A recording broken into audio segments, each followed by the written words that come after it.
ಅಕಾರ ಬಸವಾಯ ನಮಃ. ಉಕಾರ ಬಸವಾಯ ನಮಃ. ಮಕಾರ ಬಸವಾಯ ನಮಃ.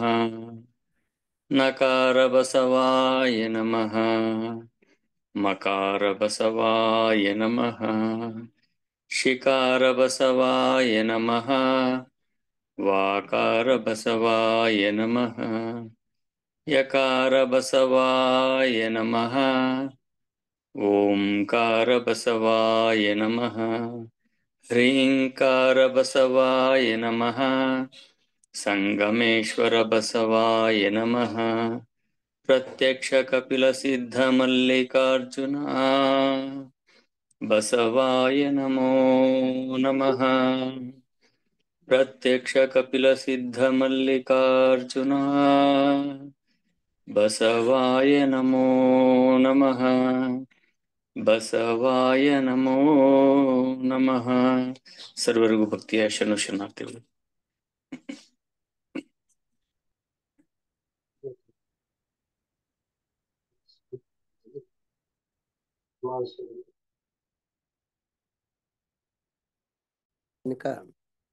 ನಮ್ಮ ಸ್ವಾನುಭಾವ ನೆಲೆಯಲ್ಲಿ ನೆನಹಿನ ಮೂಲಕ ಕಾರ್ಯಕ್ರಮಕ್ಕೆ ಚಾಲನೆ ನೀಡಿರ್ತಕ್ಕಂಥ ರೇಣುಕಯ್ಯಪ್ಪ ಅವರಿಗೆ ಭಕ್ತಿಯ ಶರಣು ಶರಣಾರ್ಥಿಗಳನ್ನ ಸಮರ್ಪಿಸಿ ನಮ್ಮ ಶರಣಾರ್ಥಿ ನಮ್ಮ ಸ್ವಾನುಭಾವ ನೆಲೆಯಲ್ಲಿ ಸಮಾವೇಶಗೊಂಡಿರ್ತಕ್ಕಂಥ ಎಲ್ಲಾ ಬಸವ ಬಂಧುಗಳೇ, ತಮ್ಮ ಹೃದಯ ಅಂತರಾಳದಲ್ಲಿ ಹುದುಗಿರುವ ಬಸವ ಜಂಗಮ ಜ್ಯೋತಿಗೆ ಶ್ರದ್ಧಾ ಭಕ್ತಿಯಿಂದ ಶರಣು ಶರಣಾರ್ಥಿಗಳನ್ನ ಸಮರ್ಪಿಸಿ ಇವತ್ತಿನ ಶಿವಯೋಗದ ಪಾಠದ ಒಂದು ಆ ಭಕ್ತಿಯ ರಸಾನುಭವವನ್ನ ನಮ್ಮ ಸ್ವಾನುಭಾವ ನೆಲೆಗೆ ಕರುಣಿಸಬೇಕೆಂದು ಡಾಕ್ಟರ್ ದಯಾನಂದ ನೂಲಿ ಸರ್ ಅವರಲ್ಲಿ ತಮ್ಮೆಲ್ಲರ ಪರವಾಗಿ ಸದ್ಭಕ್ತಿಯಿಂದ ವಿನಂತಿಸಿಕೊಳ್ಳುತ್ತೇನೆ. ಅವರಿಗೆ ಭಕ್ತಿಯ ಭಿನ್ನ ಸರ್ ಶರಣು ಶರಣಾರ್ಥಿ ತ ಪ್ರಾರಂಭಿಸಿ. ಶರಣು ಶರಣಾರ್ಥಿಗಳು ಸರ್. ಓಂ ಶ್ರೀ ಗುರು ಬಸವಲಿಂಗಾಯ ನಮಃ. ಇದುವರೆಗೆ ಸುಶ್ರಾವ್ಯವಾಗಿ ಶರಣರಾದ ರೇಣುಕಯ್ಯಣ್ಣ ಅವರು ಬಸವ ಸ್ತುತಿಯನ್ನು ಮಾಡಿದರು. ಅದನ್ನು ತಾವೆಲ್ಲರೂ ಆಲಿಸಿ ಪುನೀತರಾಗಿದ್ದೀರಿ ಅಂತ ಒಂದು ಸದ್ಭಾವನೆಯೊಂದಿಗೆ ಇವತ್ತಿನ ಶಿವಯೋಗದ ಶರಣರು ಮಾಡಿಕೊಂಡಂತ ಶಿವಯೋಗ ಹೇಗಿರಬಹುದು ಎಂಬ ಚಿಂತನೆಯಲ್ಲಿ ನಾವು ತೊಡಗಿದ್ದೇವೆ. ಹೀಗಾಗಿ ಮುಂದುವರಿಯೋಣ, ಏನೇನಾಯ್ತು ಅಂತ. ಶರಣರ ಶಿವಯೋಗ ಶತಏಕದ ನೆಲೆಮನೆಯಲ್ಲಿ ನಾವು ಹೋಗ್ತಾ ಇದ್ದೀವಿ. ಯಾರಾದ್ರೂ ಒಬ್ರು ಹೇಳ್ತೀರಾ ಯಾವ್ಯಾವ ಸ್ಥಳಗಳನ್ನ ನಾವು ಮುಗಿಸಿದ್ವಿ ಅಂತ? ಪಿಂಡ ಸ್ಥಳ, ಪಿಂಡ ಜ್ಞಾನ ಸ್ಥಳ, ಸಂಸಾರ ಏಯ ಸ್ಥಳ, ಗುರು ಕಾರುಣ್ಯ ಸ್ಥಳ, ಲಿಂಗಧಾರಣ ಸಂಬಂಧ ಸ್ಥಳ. ಧನ್ಯವಾದ ತಾಯಿ. ಹೀಗಾಗಿ ನಾವು ಈಗ ಪಿಂಡ ಸ್ಥಳ, ಪಿಂಡ ಜ್ಞಾನ ಸ್ಥಳ, ಸಂಸಾರ ಹೇಯ ಸ್ಥಳ, ಗುರು ಕಾರುಣ್ಯ ಸ್ಥಳ, ಲಿಂಗ ಧಾರಣ ಸ್ಥಳ, ವಿಭೂತಿ ಧಾರಣ ಸ್ಥಳ, ರುದ್ರಾಕ್ಷಿ ಧಾರಣ ಸ್ಥಳ, ಮಹಾಮಂತ್ರ ಸ್ಥಳ, ಇಲ್ಲಿಯವರೆಗೆ ನಾವು ಮುಗಿಸಿದ್ದೀವಿ. ಈ ಹೋದ್ ಸಾರಿ ನಾವು ಲಿಂಗ ಧಾರಣ ಸ್ಥಳ ಅನ್ನೋದನ್ನ ಸರ್ವಮಂಗಳ ಅಕ್ಕ ಅವರು ನಿರ್ವಹಿಸಿದ್ರು. ಅಕ್ಕ ಸ್ವಲ್ಪ ಹೇಳಿ ಲಿಂಗ ಧಾರಣ ಸ್ಥಳದ ಬಗ್ಗೆ. ಸರ್ವಮಂಗಳ ಅಕ್ಕ. ಸ್ವಾನುಭಾವದ ಸದ್ಗೋಷ್ಠಿಯಲ್ಲಿ ಭಾಗವಹಿಸಿರ್ತಕ್ಕಂತ ಎಲ್ಲ ಶರಣ ಸದ್ಭಕ್ತ ತಂದೆ ತಾಯಿಗಳ ಅಂತರಾತ್ಮಕ್ಕೆ ಶರಣು ಶರಣಾರ್ಥಿಗಳು. ಇಲ್ಲಿವರೆಗೂ ನಾವು ಪಿಂಡ ಸ್ಥಳ, ಪಿಂಡ ಜ್ಞಾನ ಸ್ಥಳ, ಸಂಸಾರ ಏ ಸ್ಥಳ, ಗುರು ಕಾರುಣ್ಯ ಸ್ಥಳ, ಈಗ ಲಿಂಗ ಧಾರಣ ಸಂಬಂಧ ಸ್ಥಳದ ಬಗ್ಗೆ ಹೇಳಿದ್ರು. ಲಿಂಗ ಧಾರಣ, ಗುರು ಕಾರುಣ್ಯದ ಫಲ ಏನಂತಂದ್ರೆ ಗುರುವಿನಿಂದ ನಮ್ಗೆ ಲಿಂಗ ಧಾರಣ, ಲಿಂಗ ಅಂಗಕ್ಕೆ ಲಿಂಗ ಧಾರಣೆ ಆದದ್ದು ಅಂತ ಹೇಳ್ತಾರೆ. ಎಂತಹ ಲಿಂಗ? ಗುರು ಕಾರುಣ್ಯದಿಂದನೇ ಅದು ನಮ್ಗೆ ಅಂಗೈಗೆ ಲಿಂಗ ಬರ್ಬೇಕು. ಒಂದು ಅರಿವು, ಆಚಾರ, ಅನುಭವದಿಂದ, ಒಂದು ಸದ್ಗುರುವಿನ ಕರುಣೆಯಿಂದನೇ ನಾವು ದೀಕ್ಷೆಯನ್ನು ತೆಗೆದುಕೊಳ್ಳಬೇಕು. ಆ ಗುರು ಕರುಣವೇ ಅಂಗಕ್ಕೆ ಲಿಂಗ ದೀಕ್ಷೆಯನ್ನ ಸಂಬಂಧ ಮಾಡೋದು. ಅದು ಎಂತಹ ಲಿಂಗ ಅಂತಂದ್ರೆ ಜಗದಗಲ ಮುಗಿಲಗಲವಾದಂತಹ, ಅಣೋರಣೀಯನಾದಂತಹ, ವಾಗ್ಮನಕ್ಕೆ ಅಗೋಚರವಾದಂತಹ, ಆದಿ ಮಧ್ಯ ಅವಸಾನಗಳಿಲ್ಲದಂತಹ, ಆ ಮೂಲ ಮಾತು ಮನಕ್ಕೆ ಅಗೋಚರವಾದಂತಹ ಆ ಮೂಲ ಪರಮ ಚೈತನ್ಯವನ್ನೇ ಶ್ರೀ ಗುರು ಮಾತು ಮನಗಳಿಗೆ ತಂದು ಮಾತು ಮನಗಳಿಗೆ ತಂದು ಅದನ್ನ ನಮ್ಮ ಮೂರ್ತಿ ಸ್ವರೂಪವಾಗಿ ಮಾಡಿ ಕರದಿಂದ ಅರ್ಚಿಸಿ ಆನಂದಿಸಲು ನಮಗೆ ಸಾಧನಾ ಸ್ವರೂಪವಾಗಿ ಇಷ್ಟಲಿಂಗವನ್ನ ನಮ್ಗೆ ಅಂಗಕ್ಕೆ ಸಂಬಂಧಿಸಿದ್ದಾರೆ. ಅದು ಪರವಸ್ತುವಿನ ಸಾಕಾರವೇ, ಅರಿವಿನ ಕುರುಹೇ, ಸಾಕ್ಷಾತ್ ಪರಶಿವನೇ ಅದು ಇಷ್ಟಲಿಂಗ ಅಂತೇಳಿ ಗುರು ನಮಗೆ ಉಪದೇಶವನ್ನ ಮಾಡಿ ಅಂಗಕ್ಕೆ ಲಿಂಗವನ್ನ ಸಂಬಂಧ ಮಾಡ್ತಾರೆ. ಇನ್ನ ಮುಂದ ಅಂತ ಭಕ್ತನ ಅಂತರಂಗದೆಲ್ಲ ಅದು ಗುರುವಿ ಅರಿವಿನ ವಿಕಾಸ ಆ ಲಿಂಗದಲ್ಲಿಯೇ ಕೇಂದ್ರೀಕೃತವಾಗಿದೆ. ಆ ಇಷ್ಟಲಿಂಗದ ಭಕ್ತ ತನ್ನ ಅರಿವನ್ನ ಷಟ್ಸ್ಥಲದ 6 ಭಕ್ತ ಮಹೇಶ ಪ್ರಸಾದಿ ಪ್ರಾಣಲಿಂಗಿ ಶರಣ ಐಕ್ಯ ಸ್ಥಳವನ್ನ ತಲುಪುವವರೆಗೂ ಕೂಡ ಆತನ ಅರಿವಿನ ವಿಸ್ತಾರ ಬೇಕು. ಆ ಇಷ್ಟಲಿಂಗದ ಮೂಲಕನೇ ಆಗ್ಬೇಕಂತ ಹೇಳ್ತಾರೆ. ಅದಕ್ಕೊಂದು ಆದಾಯ ಶರಣ ರಚನೆ ಹೇಳ್ತಾರೆ. ಅಂಗದ ಮೇಲೆ ಸಾಕಾರ ಲಿಂಗವಿಡಿದು ಮಂತ್ರಾಹರಣಗಳಿಂದ ಅಷ್ಟವಿಧ ಅರ್ಚನೆ ಷೋಡಶೋಪಚಾರಗಳಲ್ಲಿ ವ್ಯಾಪಿಸಿಕೊಂಡಿದ್ದೀಗ ಇಷ್ಟಲಿಂಗ. ಈ ಇಷ್ಟಲಿಂಗಕ್ಕೆ ಆಶ್ರಯವಾಗಿ ಚತುರ್ದಶ ಇಂದ್ರಿಯಗಳೆಲ್ಲ ತನ್ಮುಖವಾಗಿ ಸರ್ವೇಂದ್ರಿಯಗಳಿಗೆ ಚೈತನ್ಯವಾಗಿ ಪ್ರಾಣದಲ್ಲಿ ಪರಿಪೂರ್ಣವಾಗಿ ಪುದೀಗ ಪ್ರಾಣಲಿಂಗ. ಈ ಪ್ರಾಣಲಿಂಗಕ್ಕೆ ಆದಿಯಾಗಿ ಭಾವ ಭ್ರಮೆಗಳು ನಷ್ಟವಾಗಿ ಅನುಭಾವದಲ್ಲಿ ಅನುಭಾವವಾಗಿ ಸದ್ಭಾವವಾಗಿ ನಿರ್ಭಾವಾಂಗದಲ್ಲಿ ಭರಿತವಾಗಿ ಭಾವ ಬ್ರಹ್ಮವೆಂಬ ಭೇದವಿಲ್ಲದೆ ಸನ್ನಿಹಿತ ಭಾವದಿಂದ ಇರುವುದೀಗ ಭಾವಲಿಂಗ.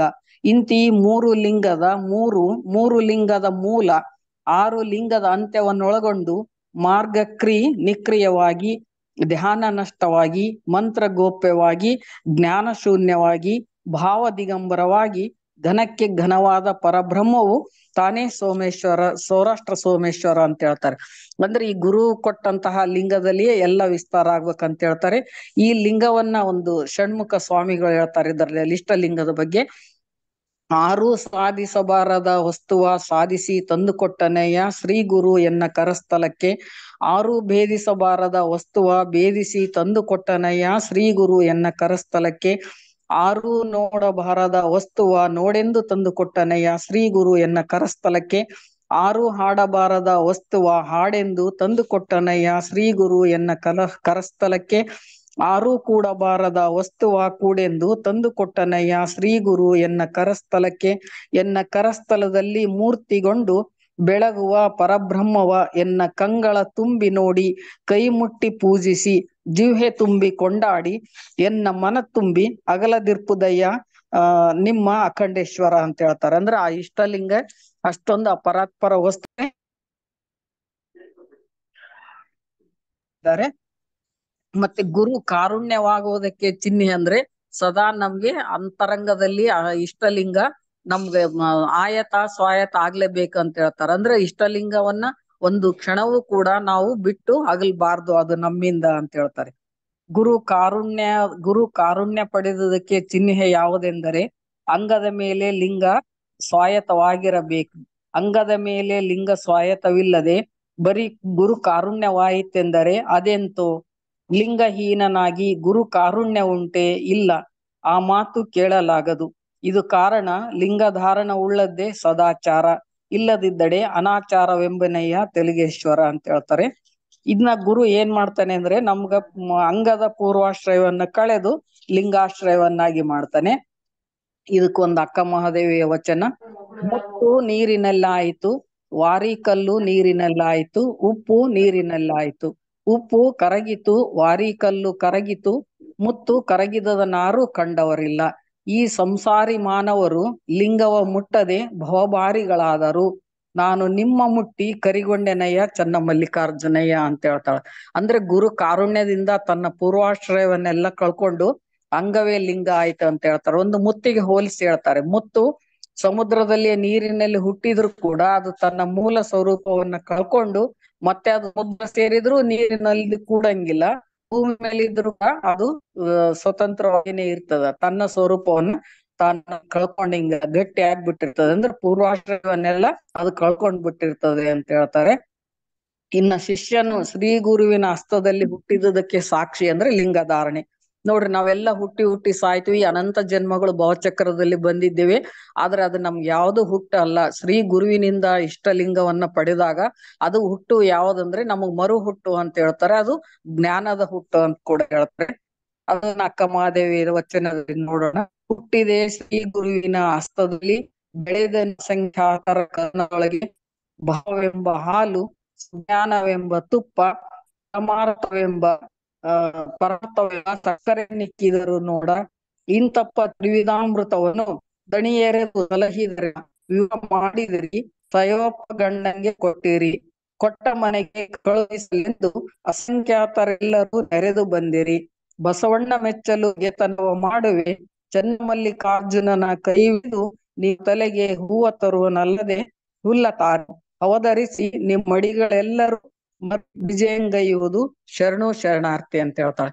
ಅಂದ್ರೆ ಶರಣಸತಿ ಲಿಂಗಪತಿಯಲ್ಲಿ ಭಾವದಲ್ಲಿ ಅಕ್ಕ ಒಂದು ಲಿಂಗವನ್ನ ಆರಾಧನೆ ಮಾಡಿದ್ರು. ಶರಣರು ಕೂಡ ಶರಣಸತಿ ಲಿಂಗಪತಿಯಾಗಿನೇ ಆ ಇಷ್ಟಲಿಂಗವನ್ನೆಲ್ಲವನ್ನು ನಾವು ಪೂಜೆ ಮಾಡಿಕೊಂಡು ಆ ಲಿಂಗ ಶಿವ ಸ್ವರೂಪಿಗಳೇ ನಾವಾಗಿ ಈ ಭಾವಬಂಧನದಿಂದ ಬಿಡುಗಡೆ ಹೊಂದುವಂತಹ ಮಾರ್ಗವನ್ನ ಆ ಗುರು ನಮ್ಗೆ ಇಷ್ಟಲಿಂಗದ ಮೂಲಕವೇ ಕರುಣೆಯಿಂದ ನಮ್ಗೆ ಆ ಲಿಂಗವನ್ನ ಕೊಡ್ತಾನೆ. ಆ ಲಿಂಗದ ಮೂಲಕನೇ ಭಕ್ತ ವಿಕಾಸ ಹೊಂದಿ ತನ್ನ ಭಾವವನ್ನ ಗೆಲ್ಲಬೇಕು ಅನ್ನುವಂಥದ್ದನ್ನೇ ಗುರು ತೋರಿಸಿದಂತಹ ಒಂದು ಮಾರ್ಗವೇ ಇದು ಲಿಂಗ ಸಂಬಂಧಸ್ಥಲ ಅನಿಸ್ತದಪ್ಪ. ಎಲ್ಲರಿಗೂ ಶರಣು ಶರಣ. ಶರಣು ತಾಯಿ. ಈ ಶಿವಯೋಗದ ಪುಸ್ತಕದಲ್ಲಿ ಈ ಸ್ಥಳಗಳ ವಿವರಣೆಯನ್ನು ನಾವು ಕೊಡುವಾಗ ನಿಮ್ಮ ಹೆಸರುಗಳು ಬರೋದ್ರಿಂದ ತಾವು ದಯವಿಟ್ಟು ಈ ಅಧ್ಯಯನ ಮಾಡಿ ಈ ಎಲ್ಲ ಲೇಖನವನ್ನಾಗಲಿ ಅಲ್ಲಿ ಬರುವಂತಹ ಸಂಬಂಧಿತ ವಚನಗಳನ್ನಾಗಲಿ ದಯವಿಟ್ಟು ಅದಕ್ಕೆ ಪೂರಕವಾಗಿ ಅಧ್ಯಾಯಗಳನ್ನ ಬರೆಯೋಕೆ ಆರಂಭಿಸಿರಿ. ಏಕೆಂದ್ರೆ ಈ ಎಲ್ಲಾ ಸ್ಥಳಗಳನ್ನ ಯಾರು ನಿರ್ವಹಿಸ್ತಿದಿರಲ್ಲ ಅವರ ಹೆಸರಿನೊಂದಿಗೆ ಆ ಅಧ್ಯಾಯಗಳು ಅಲ್ಲಿ ಮುದ್ರಿತವಾಗಲ್ಪಡುತ್ತಿವೆ. ಹೀಗಾಗಿ ಈಗ ಸರ್ವಮಂಗಳ ತಾಯಿಯವರು ಅನೇಕ ವಚನಗಳನ್ನ ಅಲ್ಲಿ ಉದ್ಧರಿಸಿದರು. ಹೀಗಾಗಿ ಈ ಪೂರ್ವ ಪೀಠಿಕೆಯೊಂದಿಗೆ ನೀವು ಬರೆದುಕೊಟ್ಟಂತಹ ಲೇಖನವನ್ನ ನಾವು ಅದನ್ನ ಮತ್ತೆ ಪರಿಷ್ಕರಿಸಿ ಪ್ರಾಜ್ಞರೆಲ್ಲ ಪರಿಷ್ಕರಿಸಿ ನಿಮ್ಮ ಹೆಸರಿನಲ್ಲಿಯೇ ಆ ಅಧ್ಯಾಯ ಮುದ್ರಿತವಾಗಲ್ಪಡ್ತಾ ಇದೆ ಎಂಬ ಅರಿವು ತಮಗಿರಬೇಕು. ಹೀಗಾಗಿ ದಯವಿಟ್ಟು ಇದನ್ನ ಪರಿಷ್ಕರಿಸಿ ನಿಮಗೆ ಬೇಕಾದ ವಚನಗಳನ್ನಾಗಲಿ ನೀವು ಕಂಡುಕೊಂಡಂತಹ ಸತ್ಯವನ್ನ ಅಲ್ಲಿ ಬರೆದು ನಮಗೆ ಆ ಲೇಖನವನ್ನು ಕಳಿಸುವ ಜವಾಬ್ದಾರಿ ನಿಮ್ಮ ಮೇಲಿದೆ. ಹೀಗಾಗಿ ತಾವು ಈ ಸ್ಥಳಗಳ ಬಗ್ಗೆ ವಿವರವಾಗಿ ಅಧ್ಯಯನ ಮಾಡಿ ಅನೇಕ ಪುಸ್ತಕಗಳನ್ನ ಓದಿ ಅದಕ್ಕೆ ಬರುವಂತಹ ಯಾವಾದ್ರೂ ಪೂರಕವಾದ ಲೇಖನಗಳನ್ನು ಓದಿ ನೀವು ಆ ಲೇಖನವನ್ನ ಸಿದ್ಧಪಡಿಸಿಕೊಳ್ಳಿ ಅಂತ ಒಂದು ಭಿನ್ನಹದೊಂದಿಗೆ ಈಗ ವಿಭೂತಿ ಧಾರಣ ಸ್ಥಳವನ್ನ ಸರ್ಪಭೂಷಣ ಶರಣರು ತಗೊಂಡಿದ್ರು ಚಳ್ಳಕೇರಿ. ಇದೀರಾ? ಸರ್ಪಭೂಷಣ ಹೇಳಿ, ನೀವೇನ್ ಹೇಳಿ ವಿಭೂತಿ ಧಾರಣ ಸ್ಥಳ ಶರಣ ಶರಣಾರ್ಥಿ. ವಿಭೂತಿ ಧಾರಣ ಸ್ಥಳ. ವಿಭೂತಿ ಎಂದರೆ ಬೆಳಕು. ಎಂಥ ಬೆಳಕು? ಚಿತ್ ಬೆಳಕು. ಭೂತಗಳನ್ನ ತೆಗೆದು ಹಾಕುವುದು ವಿಭೂತಿ. ಅದು ಪರಿಶುದ್ಧದ ಸಂಕೇತ. ಯಾರೇ ಆಗಲಿ ವಿಭೂತಿ ಧರಿಸಿದವರನ್ನು ನೋಡಿದರೆ ಅವರಿಗೂ ಸಹ ತತ್ಕ್ಷಣದಲ್ಲಿ ಶಾಂತಿ ಪರಮ ನೆಲೆ ಉಂಟಾಗುತ್ತದೆ, ತೃಪ್ತಿಯ ಸದ್ಭಾವ ಒದಗುತ್ತದೆ. ಸ್ಥೂಲ ಸೂಕ್ಷ್ಮ ಕಾರಣಗಳಲ್ಲಿ ಪ್ರವೇಶಿಸಿ ಸದ್ಭಾವವನ್ನ ನೆಲೆಗೊಳ್ತತೆ ಈ ವಿಭೂತಿ ಮಹಿಮೆ. ಈ ವಿಭೂತಿ ಏನಿದೆ ಭೂತಗಳನ್ನ ಅಂದ್ರೆ ಮೂಲ ಭೂತವನ್ನ ತೆಗೆದು ಹಾಕ್ತಕ್ಕಂಥದ್ದು. ಏನು ತೆಗೆದು ಹಾಕ್ತತೆ ಅಂತಕ್ಕಂಥದ್ದು ಕೆಲವು ಉದಾಹರಣೆಗಳನ್ನ ಕೊಡ್ತಾ ಇದ್ದೀನಿ ಸರ್. ವಿಭೂತಿ ಅಂದ್ರೆ ಭೂತ. ಮೊದಲೇ ವಿಭೂತಿ.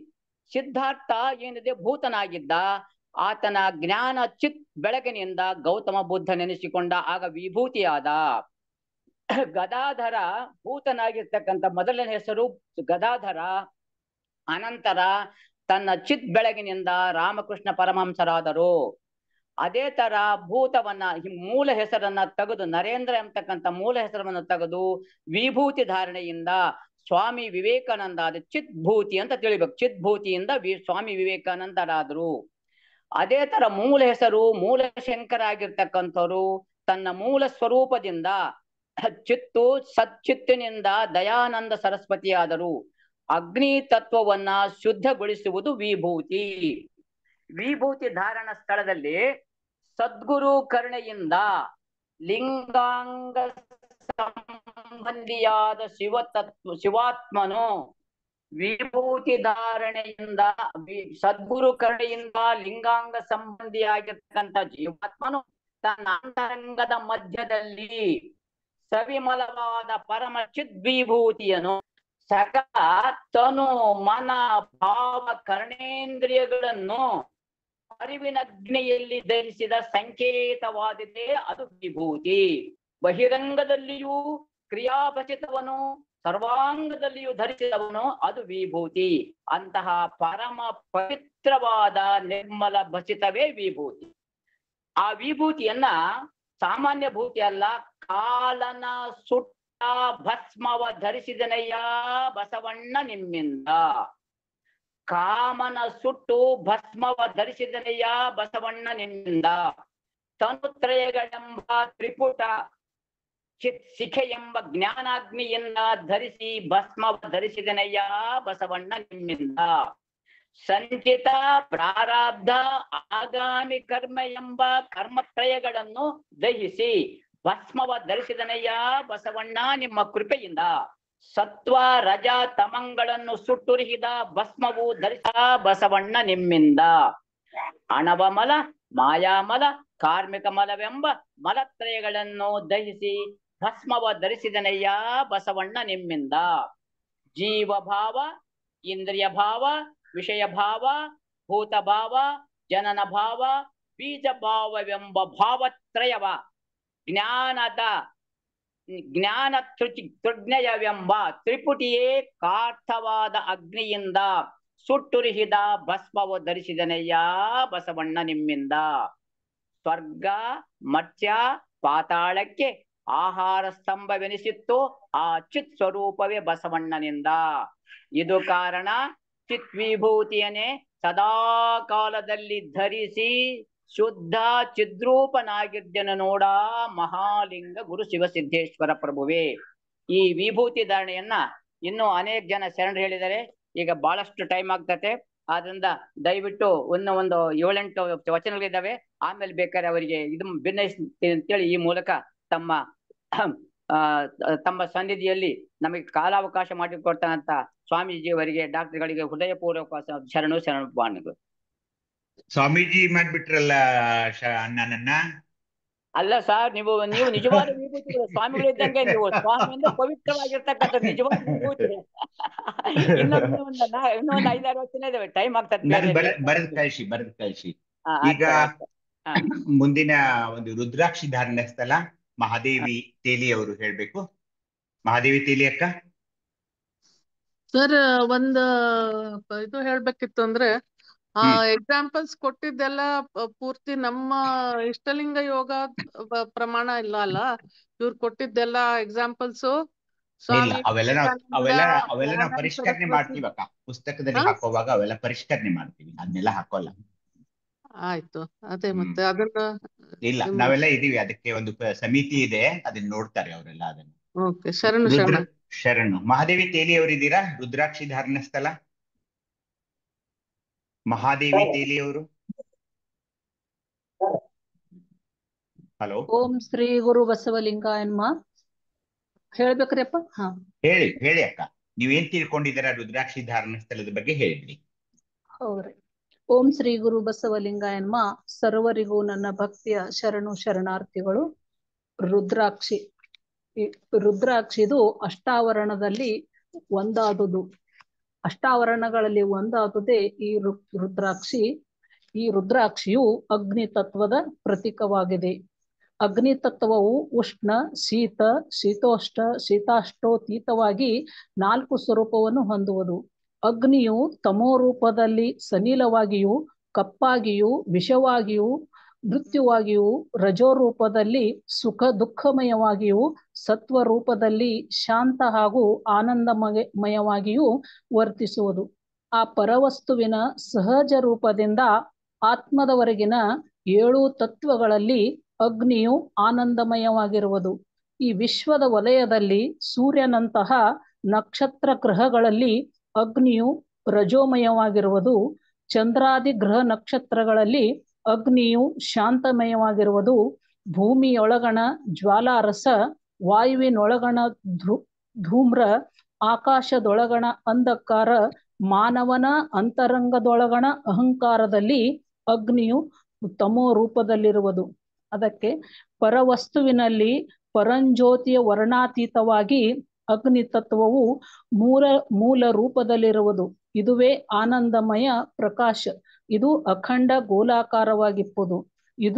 ಇದುವೇ ಜ್ಯೋತಿಯಾಕೃತಿಯಾಗಿರುವುದು. ಇಂತಹ ಅಖಂಡ ಗೋಲಾಕಾರ ತೇಜೋಮೂರ್ತಿಯೇ ಮಹಾಲಿಂಗವಾಗಿರುವುದು. ಇಂಥ ಅಖಂಡ ತೇಜೋಮೂರ್ತಿಯಪ್ಪ ಮಹಾಲಿಂಗದಿಂದ ಸಹಸ್ರ ಕೋಟಿ ನಿಹಾರಕೆಗಳು ಉತ್ಪತ್ತಿಯಾಗವು. ಇದನ್ನೇ ನಕ್ಷತ್ರ ಮಂಡಲ ಅಥವಾ ಆಕಾಶ ಗಂಗೆ ಎಂದು ಕರೆಯುವರು. ಈ ನಕ್ಷತ್ರ ಮಂಡಲಗಳ ನಂತರ ಅನೇಕ ಸೂರ್ಯರು ಉತ್ಪತ್ತಿಯಾದರು. ಇಂಥ 2 ಸೂರ್ಯರ ಒಂದು ಘರ್ಷಣೆಯಿಂದ ಈಗ ನಾವು ಕಾಣುವ ಈ ಸೌರಮಂಡಲ ಉತ್ಪತ್ತಿಯಾಗುವುದು. ಅದಕ್ಕೆ ಸೂರ್ಯ ಕೇಂದ್ರದಿಂದ ಸತ್ವಮಯ ಪ್ರಕಾಶ ಹೊರಮೈಯಿಂದ ರಜೋ ತಮೋಮಯ ಪ್ರಕಾಶವು ಹೊರಚಿಮ್ಮುವುದು. ಈ ರಜೋತಮ ಗುಣಗಳಲ್ಲಿ ವಿಷಕಿರಣಗಳನ್ನು ಚಂದ್ರನು ತಡೆದು ಸತ್ವರೂಪದ ಶಾಂತಿ ಕಿರಣಗಳನ್ನು ಬೆಳದಿಂಗಳನ್ನು ಭೂಮಿಗೆ ಕಳಿಸುತ್ತಾನೆ. ಇದೇ ರೀತಿಯ ಸೂರ್ಯನ ರಜೋತಮ ಉಷ್ಣತೆಯನ್ನು ಪರಿಷ್ಕರಿಸಿ ಸಾತ್ವಿಕ ಉಷ್ಣತೆಯನ್ನು ಮಾತ್ರ ಉಂಡು ಈ ವೃಕ್ಷವು ಭೂಮಿಯಲ್ಲಿ ಬೆಳೆಯುತ್ತದೆ. ಈ ರುದ್ರಾಕ್ಷಿ ಗಿಡದ ಕಾಯಿಗಳಿಗೆ ರುದ್ರಾಕ್ಷಿ ಬೀಜಗಳು. ಅದಕ್ಕೆ ಈ ರುದ್ರಾಕ್ಷಿಗಳನ್ನೇ ಈ ಬೀಜಗಳಲ್ಲಿ ಈ ಅಗ್ನಿ ತತ್ವದ ರಜೋತಮ ಗುಣಗಳನ್ನು ಸಂಸ್ಕರಿಸಿ ಸತ್ವಗುಣವನ್ನು ಮಾತ್ರ ಬೆಳೆಸುವ ಒಂದು ಶಕ್ತಿ ಇದೆ. ಅದಕ್ಕೇನೆ ಮನುಷ್ಯನ ಒಂದು ಶರೀರ ಮನಭಾವದಲ್ಲಿ ಅಗ್ನಿ ತತ್ವದ ರಜೋತಮ ಗುಣಗಳಾದ ಕ್ರೋಧ, ಅಹಂಕಾರ, ಅಹಂಭಾವಾದಿ ಗುಣಗಳು ಅಲೆಗಳ ರೂಪದಲ್ಲಿರುತ್ತವೆ. ಈ ರೀತಿಯ ಮನೋಭಾವದ ಅಲೆಗಳನ್ನು ನಿಯಂತ್ರಿಸಿ ಅಹಂಕಾರವನ್ನು ನಿರಹಂಕಾರಕ್ಕೆ ಪರಿವರ್ತಿಸುವ ಪ್ರಕ್ರಿಯೆ ಈ ರುದ್ರಾಕ್ಷಿ ಮಣಿಗಳಿಂದ ಜರುಗುವುದು. ಇವುಗಳನ್ನು ಸಂಸ್ಕಾರದಿಂದಲೇ ನಾವು ಅಂಗದ ಮೇಲೆ ಧರಿಸಬೇಕು. ಅದಕ್ಕೆ ಅಂದ್ರೆ ಓಂಕಾರಯುಕ್ತ ಪ್ರಣವದಿಂದ ಶಿಕಾರದೊಂದಿಗೆ ಸಂಸ್ಕರಿಸಿ ಧರಿಸಿಕೊಳ್ಳಬೇಕು. ಬಹಿರಂಗ ಅಷ್ಟಾವರಣದಲ್ಲಿ ಈ ರುದ್ರಾಕ್ಷಿಯಿಂದ ಅಹಂಕಾರವು ನಿರೋಧಗೊಂಡಾಗ ನಿರಹಂಕಾರ ಭಾವ ಉತ್ಪತ್ತಿಯಾಗುತ್ತದೆ. ಈ ನಿರಹಂಕಾರ ಭಾವವೇ ಸೂಕ್ಷ್ಮ ಶರೀರದ ರುದ್ರಾಕ್ಷಿ ಎನಿಸುವುದು. ಈ ನಿರಹಂಕಾರದ ಭಾವವು ಮತ್ತು ಭಾವ ವಿಕಾಸಗೊಂಡಾಗ ನಮಗೆ ದಾಸೋಹಂ ಭಾವ ಪರಿವರ್ತನೆಗೊಳ್ಳುವುದು. ಈ ದಾಸೋಹಂ ಭಾವವೇ ಕಾರಣ ಶರೀರದ ರುದ್ರಾಕ್ಷಿ ಎನಿಸುವುದು. ಈ ದಾಸೋಹಂ ಭಾವವೇ ಸಕಲ ಜ್ಞಾನೇಂದ್ರಿಯಗಳನ್ನ ಶಾಂತಗೊಳಿಸುತ್ತದೆ. ಜ್ಞಾನೇಂದ್ರಿಯಗಳ ಮುಖದಲ್ಲಿ ಬರುವ ವಿಷಯಗಳೆಲ್ಲವನ್ನು ಪ್ರಸಾದಗೊಳಿಸಿ ಪ್ರಸನ್ನತೆಯಿಂದ ಸ್ವೀಕರಿಸುವ ದೃಷ್ಟಿ ನಿರ್ಮಾಣವಾಗುತ್ತದೆ. ಈ ಪ್ರಸನ್ನತಾ ದೃಷ್ಟಿಯನ್ನೇ ಚಿದ್ರುದ್ರಾಕ್ಷಿ ಎಂದು ಕರೆದಿದ್ದಾರೆ. ಇಂಥ ದೃಷ್ಟಿಗೊಂಡ ಭಕ್ತನು ಸಾವಧಾನ ಭಕ್ತಿಯಿಂದ ಮೈತುಂಬ ಕಣ್ಣಾಗಿ ವರ್ತಿಸುವನು. ಇದರ ಪ್ರತೀಕವಾಗಿಯೇ ಬಹಿರಂಗದ ರುದ್ರಾಕ್ಷಿಗೆ ಮೈತುಂಬ ಕಣ್ಣುಗಳಿರುತ್ತವೆ. ಅದಕ್ಕೆ ರುದ್ರಾಕ್ಷಿಗಳು ಪರಶಿವನ ಜ್ಞಾನ ಚಕ್ಷು ಅಂತ ಹೇಳಿದ್ದಾರೆ. ಅದನ್ನು ಎಲ್ಲೆಲ್ಲಿನೂ ಧರಿಸಬೇಕಂತ ವಚನದೊಳಗನ್ನು ಹೇಳಿದ್ದಾರೆ.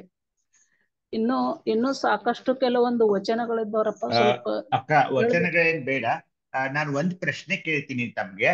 ಈ ರುದ್ರಾಕ್ಷಿಯನ್ನ ಸಂಸ್ಕರಿಸಬೇಕು ಅಂತ ಒಂದ್ ಮಾತು ಬಂತು ನಿಮ್ ಭಾಷೆ ಇದ್ರಲ್ಲಿ. ಹೇಗೆ ಸಂಸ್ಕರಿಸಬೇಕು ಅದನ್ನ? ಈಗ ಹೊಸದಾಗಿ ರುದ್ರಾಕ್ಷಿ ತಗೊಂಡ್ ಬರ್ತೀರಾ ನೀವೀಗ? ಓಕೆ, ಹೌದ್ರಿ. ಅದನ್ನ ಹೇಗೆ ಸಂಸ್ಕರಣೆ ಮಾಡ್ಕೋಬೇಕು? ಅದನ್ನು ಗುರು ಸಂಸ್ಕಾರ ಮಾಡಿ ಕೊಡ್ತಾರಪ್ಪ. ಅವರ ಒಂದು ಹಸ್ತದಿಂದಲೇ ನಾವು ಅದನ್ನು ಧಾರಣೆ ಮಾಡ್ಕೋಬೇಕು. ಸುಮ್ಮನೆ ನಾವಾಗೆ ಧಾರಣೆ ಮಾಡಿಕೊಳ್ಳುವುದಲ್ಲ. ಹೌದು. ಈಗ ನೀವೇ ನನ್ ಗುರು ಅಂತ ಇಟ್ಕೊಳ್ಳಿ, ಹೇಗೆ ಅದನ್ನ ಸಂಸ್ಕರಣೆ ಮಾಡ್ತೀರಿ? ಯಾರು ಹೇಳ್ತೀರಿ ಇದಕ್ಕೆ ಉತ್ತರ? ಯಾರಾದ್ರೂ ಗೊತ್ತಿದೆಯಾ ರುದ್ರಾಕ್ಷಿಯನ್ನು ಹೇಗೆ ಸಂಸ್ಕರಣೆ ಮಾಡಬೇಕು? ಯಾರಾದ್ರೂ ಗುರುವಾಗಿ ಇಲ್ಲಿ ಹೇಳ್ತೀರಾ ನಮ್ಗೆ? ಅದು ಶಿವಮಂತ್ರದಿಂದ ಓಂ ನಮ ಶಿವಾಯ ಅಂತ ಶಿವಮಂತ್ರದಿಂದಲೇ ಸಂಸ್ಕಾರ ಮಾಡ್ಕೊಳ್ದ್ರಪ್ಪ. ಅಲ್ಲ, ಅದಕ್ಕಾಗಿ ನಿಮ್ ಹತ್ರ ಏನಾದ್ರೂ ಪೂರಕವಾಗಿ ಏನಾದ್ರೂ ಸಾಹಿತ್ಯ ಇದೆಯೋ? ಹಾ, ವಚನಗಳದ ಅದಾವ್ರಪ್ಪ. ನಿಮ್ಗೆ ಆಮೇಲೆ ನಾ ಕಳಿಸಿ. ಧನ್ಯವಾದಗಳು. ಸಾಕಷ್ಟು ಎಲ್ಲಾ ಶರಣರದು ಸಾಕಷ್ಟು ಇನ್ನೂ ವಚನಗಳದವ್ರಿ. ಅದೇ ಅವುಗಳನ್ನ ಕಳಿಸಿ. ನಿಮಗೆ ಇಲ್ಲಿ ಹೇಳಲಿಕ್ಕೂ ಟೈಮ್ ಆಗೋದಿಲ್ಲ. ಅದರದ ಅಂದ್ರೆ ರುದ್ರಾಕ್ಷಿ ಅದು ಅಷ್ಟಾವರಣದೊಳಗೆ ರುದ್ರಾಕ್ಷಿಯ ಮೂಲ ಸ್ವರೂಪವೇನು, ರುದ್ರಾಕ್ಷಿಯ ಸಂಸ್ಕರಣೆ ಬಗ್ಗೆ ತಮ್ಮ ಹತ್ರ ವಚನಗಳಿದ್ರೆ ಅವುಗಳನ್ನು ಕಳಿಸಿ. ಓಕೆ, ಆಯ್ತ್ರಿ ಅಪ್ಪ, ಕಳಿಸ್ತೇನೆ. ಓಕೆ. ಶ್ರೀದೇವಿ ನಾಗೋಜಿ ಅವರು ಮಹಾಮಂತ್ರಸ್ಥಲ ಇದೀರಾ ಅಕ್ಕ? ಶ್ರೀದೇವಿ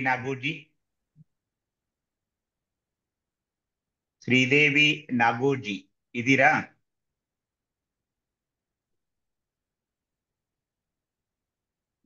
ಅವ್ರಿಲ್ಲ ಅನ್ಸುತ್ತೆ. ಇರ್ಲಿ, ಈಗ ಇದ್ರ ಬಗ್ಗೆ ನಾವು ಹೋಗ್ತಾರೆ. ಇಲ್ಲ, ಮಹಾಮಂತ್ರಸ್ಥಲ ಶ್ರೀದೇವಿ ನಾಗೋಜಿ ಅನ್ನೋರು ಕೊಟ್ಟಿತ್ತು. ಅವ್ರು ಇದೀರಾ ಅಂತ ಕೇಳ್ತಾ ಇದ್ದೀನಿ. ಅಲ್ಲಪ್ಪ, ರುದ್ರಾಕ್ಷಿ ಸಂಸ್ಕಾರದ ಬಗ್ಗೆ ಕೇಳಿದ್ರಲ್ಲ, ಸಂಸ್ಕರಣೆ ಹೇಳಿ ಅಣ್ಣ, ನೀವೇನೋ ಹೇಳ್ಬೇಕು. ಅದು ನಮ್ಗೆ ಸಾಹಿತ್ಯದೊಳಗೆ ಎಲ್ಲಿ ರೆಫರೆನ್ಸ್ ಇಲ್ಲ ಪರ, ಬಟ್ ಇಲ್ಲಿ ರೂಢಿಯಲ್ಲಿ ಇದ್ದಿದ್ದಂದ್ರೆ ಹ್ಮ್ ಅದ ರುದ್ರಾಕ್ಷಿ ಏನ್ ತಗೊಂಡ್ ಬರ್ತೀವಲ್ರಿ, ಅದನ್ನ ಒಂದ್ ದಿವ್ಸ ಸಂಪೂರ್ಣವಾಗಿ ಅದ ಆಯಿಲ್ ಒಳಗ ಅದನ್ನ ನೆನೆ ಇಡ್ತಾರಪ್ಪ ಅಜ್ಜಿ, ಆಮೇಲೆ ಧರಿಸ್ತಾರ. ಯಾವ ಆಯಿಲ್ ಅಲ್ಲಿ? ಎಳ್ಳೆಣ್ಣೆ ಒಳಗ ಇಡ್ತಾರ. Sir excuse me sir. Arabhavi sir ಹೇಳಿ.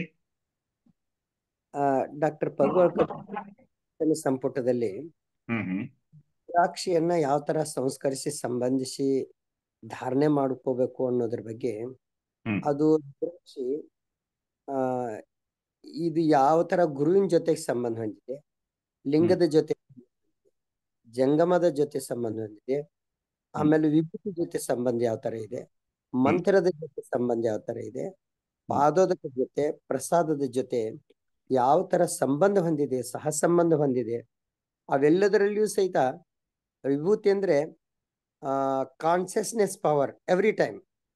ಆ ಕಾನ್ಸಿಯಸ್ನೆಸ್ ಪವರ್ ಎವ್ರಿ ಟೈಮ್ ಯಾವ ಗುರುವಿನಲ್ಲಿ ಅಷ್ಟಾವರಣದ ಎಲ್ಲದರಲ್ಲಿಯೂ ಓತಪ್ರೋತವಾಗಿ ಜಾಗೃತಿಯನ್ನು ತುಂಬತಕ್ಕಂಥ ಒಂದೇ ಒಂದು ವಸ್ತು ಅಂತಂದ್ರೆ ಅದು ರುದ್ರಾಕ್ಷಿ. ಅದರ ಪ್ರಜ್ಞಾಪೂರ್ವಕವಾಗಿ ಎಚ್ಚರಿಕೆಯ ಸಂಕೇತವಾಗಿ ಅದನ್ನ ಧರಿಸ್ತೀವಿ ಅಂತಕ್ಕಂಥದ್ದು. ಅವುಗಳನ್ನ ಸಂಬಂಧಿಸಿ ಹೆಂಗ್ ಮಾಡ್ಕೋಬೇಕಂತಂದ್ರ ಅವುಗಳೆಲ್ಲಕ್ಕೂ ಸಹಿತ ಕನೆಕ್ಟಿಂಗ್ ಕೊಟ್ಕೋತಾನೆ ಸಂಬಂಧ ಮಾಡ್ಕೋಬೇಕು. ಸಂಬಂಧ ಯಾವ ತರ ಮಾಡ್ಕೋಬೇಕು ಅನ್ನೋದನ್ನ ಆತ ವೇದಾ ದೀಕ್ಷೆ ಕೊಡುವಂತ ಸಂದರ್ಭದಲ್ಲಿ, ತಾವೇನು ದೀಕ್ಷೆಯನ್ನ ಪ್ರಕಾರಗಳನ್ನ ಹೇಳ್ತಾ ಇದ್ದೀರಲ್ಲ, ಆ ಕೊಡುವಂತ ಸಂದರ್ಭದಲ್ಲಿ ವಿಭೂತಿಯನ್ನ ಧಾರಣೆ ಯಾವ ತರ ಮಾಡ್ಕೋಬೇಕು ಅನ್ನೋದು, ಡಿಫೆನ್ಸಿವ್ ಆಗಿ ಅಥವಾ ಒಂದು ಯಾಂತ್ರಿಕತೆ ರೀತಿಯಿಂದ ಅದನ್ನ ಧರಿಸಲಾರ್ದೆ ಅದನ್ನ ಭಾವಪೂರ್ಣವಾಗಿ ಯಾವ ತರ ಧರಿಸ್ಬೇಕು ಅನ್ನೋದನ್ನ ಅವುಗಳ ಪರಿಪೂರ್ಣವಾಗಿರ್ತಕ್ಕಂಥ ಪ್ರಜ್ಞಾವಂತಿಕೆ ಜ್ಞಾನವನ್ನ ವೇದಾದೀಕ್ಷೆ ಸಂದರ್ಭದಲ್ಲಿನೇ ಗುರುವಿಗೂ ಮತ್ತು ರುದ್ರಾಕ್ಷಿಗೂ ಮತ್ತು ಎಲ್ಲಾ ಅಷ್ಟಾವರಣದ ನೆಲೆಕಲೆಗಳಿಗೂ ಯಾವ ತರ ಸಹ ಸಂಬಂಧ ಹೊಂದಿದೆ ಅನ್ನೋದನ್ನ ತಿಳಿಸಿಕೊಟ್ಟ ಮೇಲೆ ಅದನ್ನ ಧಾರಣೆ ಸದ್ಗುರು ಮಾಡ್ತಾನೆ, ಅದನ್ನ ಪ್ರಜ್ಞಾಪೂರ್ವಕವಾಗಿ ಸ್ವೀಕಾರ ಮಾಡ್ತಕ್ಕಂಥ. ಶರಣ ಮಹಾಮಂತ್ರ ಸ್ಥಳ ನಮಗೆ ಗೊತ್ತಿರೋ ಹಾಗೆ ಇದು ಪಂಚಾಕ್ಷರಿ ಮಂತ್ರದ ಮಹಿಮೆಯನ್ನ ಹೇಳ್ತಾ ಇದೆ. ಓಂ ನಮಃ ಶಿವಾಯ ಈ ಒಂದು ಮಂತ್ರವನ್ನು ಬಿಟ್ರೆ ನಮಗೆ ಯಾವ ಮಂತ್ರವೂ ಗೊತ್ತಿಲ್ಲ. ಏಕೆಂದ್ರೆ ಆ ಮಂತ್ರ ವೇದವನ್ನೂ ಮೀರಿತ್ತು, ಶಾಸ್ತ್ರವನ್ನೂ ಮೀರಿತ್ತು, ತರ್ಕವನ್ನೂ ಮೀರಿತ್ತು, ಎಲ್ಲವನ್ನೂ ಮೀರಿತ್ತು. ಕೂಡಲ ಸಂಗಮ ದೇವ ಸ್ವಪಚನ ಮೆರೆದರೆ ಜಾತಿ ಭೇದವ ಮಾಡಲಮ್ಮವು, ಜಾತಿ ಭೇದವ ಮಾಡಲಮ್ಮವು.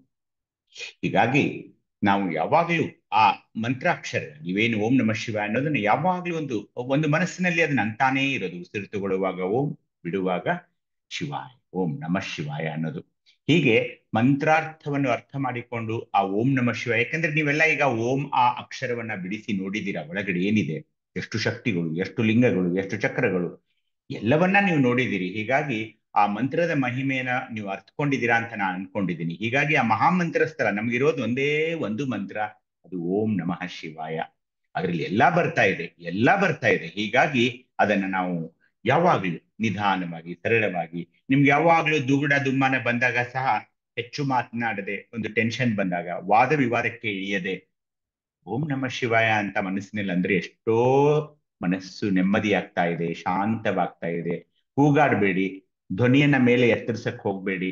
ಓಂ ನಮಃ ಶಿವಾಯ ಎಂಬ ನೆಲೆಯಲ್ಲಿಯೇ ನಾವು ಇರಬೇಕು. ಅದಕ್ಕೆ ಬರೇ ಮಂತ್ರಸ್ಥಳ ಅಂದಿಲ್ಲ, ಅದಕ್ಕೆ ಮಹಾಮಂತ್ರ ಸ್ಥಳ ಅಂತಿದ್ದಾರೆ. ಹೀಗಾಗಿ ಈಗ 8 ಸ್ಥಳಗಳನ್ನ ನಾವು ಮುಗಿಸಿ ಇವತ್ತು 26ನೆಯ ಒಂದು ಭಾಗಕ್ಕೆ, ಶಿವಯೋಗದ ಭಾಗಕ್ಕೆ ಹೋಗ್ತಾ ಇದ್ದೀವಿ. ಎಲ್ಲರಿಗೂ ಶರಣಾರ್ಥಿಗಳು. ಓಂ ಶ್ರೀ ಗುರು ಬಸವಲಿಂಗಾಯ ನಮಃ. ಎಲ್ಲರೂ ಶುಚಿರ್ಭೂತರಾಗಿ ವಿಭೂತಿ ಧಾರಣ ಮಾಡಿ ಕುಳಿತ ಒಂದು ಸ್ಥಿತಿಯಲ್ಲಿದ್ದೀರಿ ಅಂತ ಅಂದ್ಕೊಂಡಿದ್ದೀನಿ. ಯಾರು ಕಾಟ್ ಮೇಲೆ ಮಲ್ಕೊಂಡು ಈ ಶಿವಯೋಗವನ್ನ ಕೇಳಬೇಡಿ. ಏಕೆಂದ್ರೆ ಇದರಲ್ಲಿ ಒಂದು ಸಾಧನಾ ಪಥದಲ್ಲಿ ನಾವು ಸಾಕ್ತಾ ಇರೋದ್ರಿಂದ ಇದನ್ನು ನಾವು ಅಳವಡಿಸಿಕೊಳ್ಳಬೇಕಾಗಿದೆ ನಮ್ಮ ಜೀವನದಲ್ಲಿ. ಈಗಾಗಲೇ ಪಿಂಡಸ್ಥಳ, ಪಿಂಡ ಜ್ಞಾನಸ್ಥಳ, ಸಂಸಾರ ಹೇಯ ಸ್ಥಳ, ಗುರು ಬಂದ ನಮ್ಮ ಜೀವನದಲ್ಲಿ. ಬಂದ ತಕ್ಷಣ ಆತ ನಮಗೆ ಲಿಂಗಧಾರಣ ಮಾಡಿದ ತಕ್ಷಣ ವಿಭೂತಿಯನ್ನು ಹೇಗೆ ಹಚ್ಚಿಕೊಳ್ಳಬೇಕು ಅಂತ ಹೇಳಿಕೊಟ್ಟ, ರುದ್ರಾಕ್ಷಿಯನ್ನು ಕೊಟ್ಟ, ಯಾವ ಮಂತ್ರದಿಂದ ನಾವು ಅರ್ಚನೆಯನ್ನು ಮಾಡಿಕೊಳ್ಳಬೇಕು ಅನ್ನೋದನ್ನ ಸಹ ಹೇಳಿಕೊಟ್ಟು ಇಲ್ಲಿಯವರೆಗೆ ನಾವು ಮಹಾಮಂತ್ರ ಸ್ಥಳವನ್ನ ಮುಗಿಸಿ ಈಗ ಭಕ್ತ ಸ್ಥಳ. ಈಗ ಅನೇಕ ತಿಂಗಳುಗಳಿಂದ ನಾವು ಭಕ್ತ ಸ್ಥಳ, ನಿನ್ನೆ ನಮ್ಮ ರುದ್ರಪ್ಪ ಶರಣರು ಹೇಳ್ತಾ ಇದ್ರು ಭಕ್ತ ಸ್ಥಳ ಅನ್ನೋದು ಒಂದು ವಿಶಾಲವಾದ ಸ್ಥಳ ಅಂತ. ಆ ಭಕ್ತ ಸ್ಥಳದಲ್ಲಿ ಅಥವಾ ಭಕ್ತಿ ಸ್ಥಳ ಅನ್ನೋದೇ 9ನೇ ಸ್ಥಳವಾಗಿ ನಮ್ಮ ಮುಂದೆ ಬರ್ತಾ ಇದೆ. ಇದನ್ನ ಯಾರು ತಗೊಳ್ತೀರಿ? ಭಕ್ತ ಸ್ಥಳವನ್ನ ಯಾರು ತಗೋತೀರಿ? ಭಕ್ತ ಸ್ಥಳ ಅಥವಾ ಭಕ್ತಿ ಸ್ಥಳ? ಯಾರ ಹೆಸರು ಬರ್ಕೊಳ್ಳಿ? ನಾನು ಅವರು ಈ ಅಧ್ಯಾಯ ಬರೆದು ಕೊಡ್ಬೇಕಾಗುತ್ತೆ ನಾಳೆ ನಮಗೆ ಪುಸ್ತಕದಲ್ಲಿ. ಬನ್ನಿ ಬೇಗ, ಯಾರಾದ್ರೂ ಹೆಸರು ಹೇಳಿ. ಸರ್ ನಮ್ಮ ಹೆಸರು ತಗೊಳ್ಳಿ ಸರ್. ಅಲ್ಲ, ನಿಮ್ದು ಈಗಾಗ್ಲೇ ಕೊಟ್ಟಿದೀವಲ್ಲ, ವಿಭೂತಿ ಧಾರಣ ಸ್ಥಳ ಕೊಟ್ಟಿದೀನಿ. ಭೃಂಗಿಶನ ಸರ್? ತಗೋತೀರಾ ಸರ್ ಅಲ್ಲ, ನೀವು ಏನ್ ಸರ್? ವಿಭೂತಿ ಧಾರಣ ಸ್ಥಳ ಕೊಟ್ಟಿದ್ದೆ ನಿಮಗೆ. ಅದೇ ಸರ್ ಕಳಿಸಿ, ಅದೇ ಸರ್. ಭೃಂಗಿಶನ ಇದ್ದೀರಾ?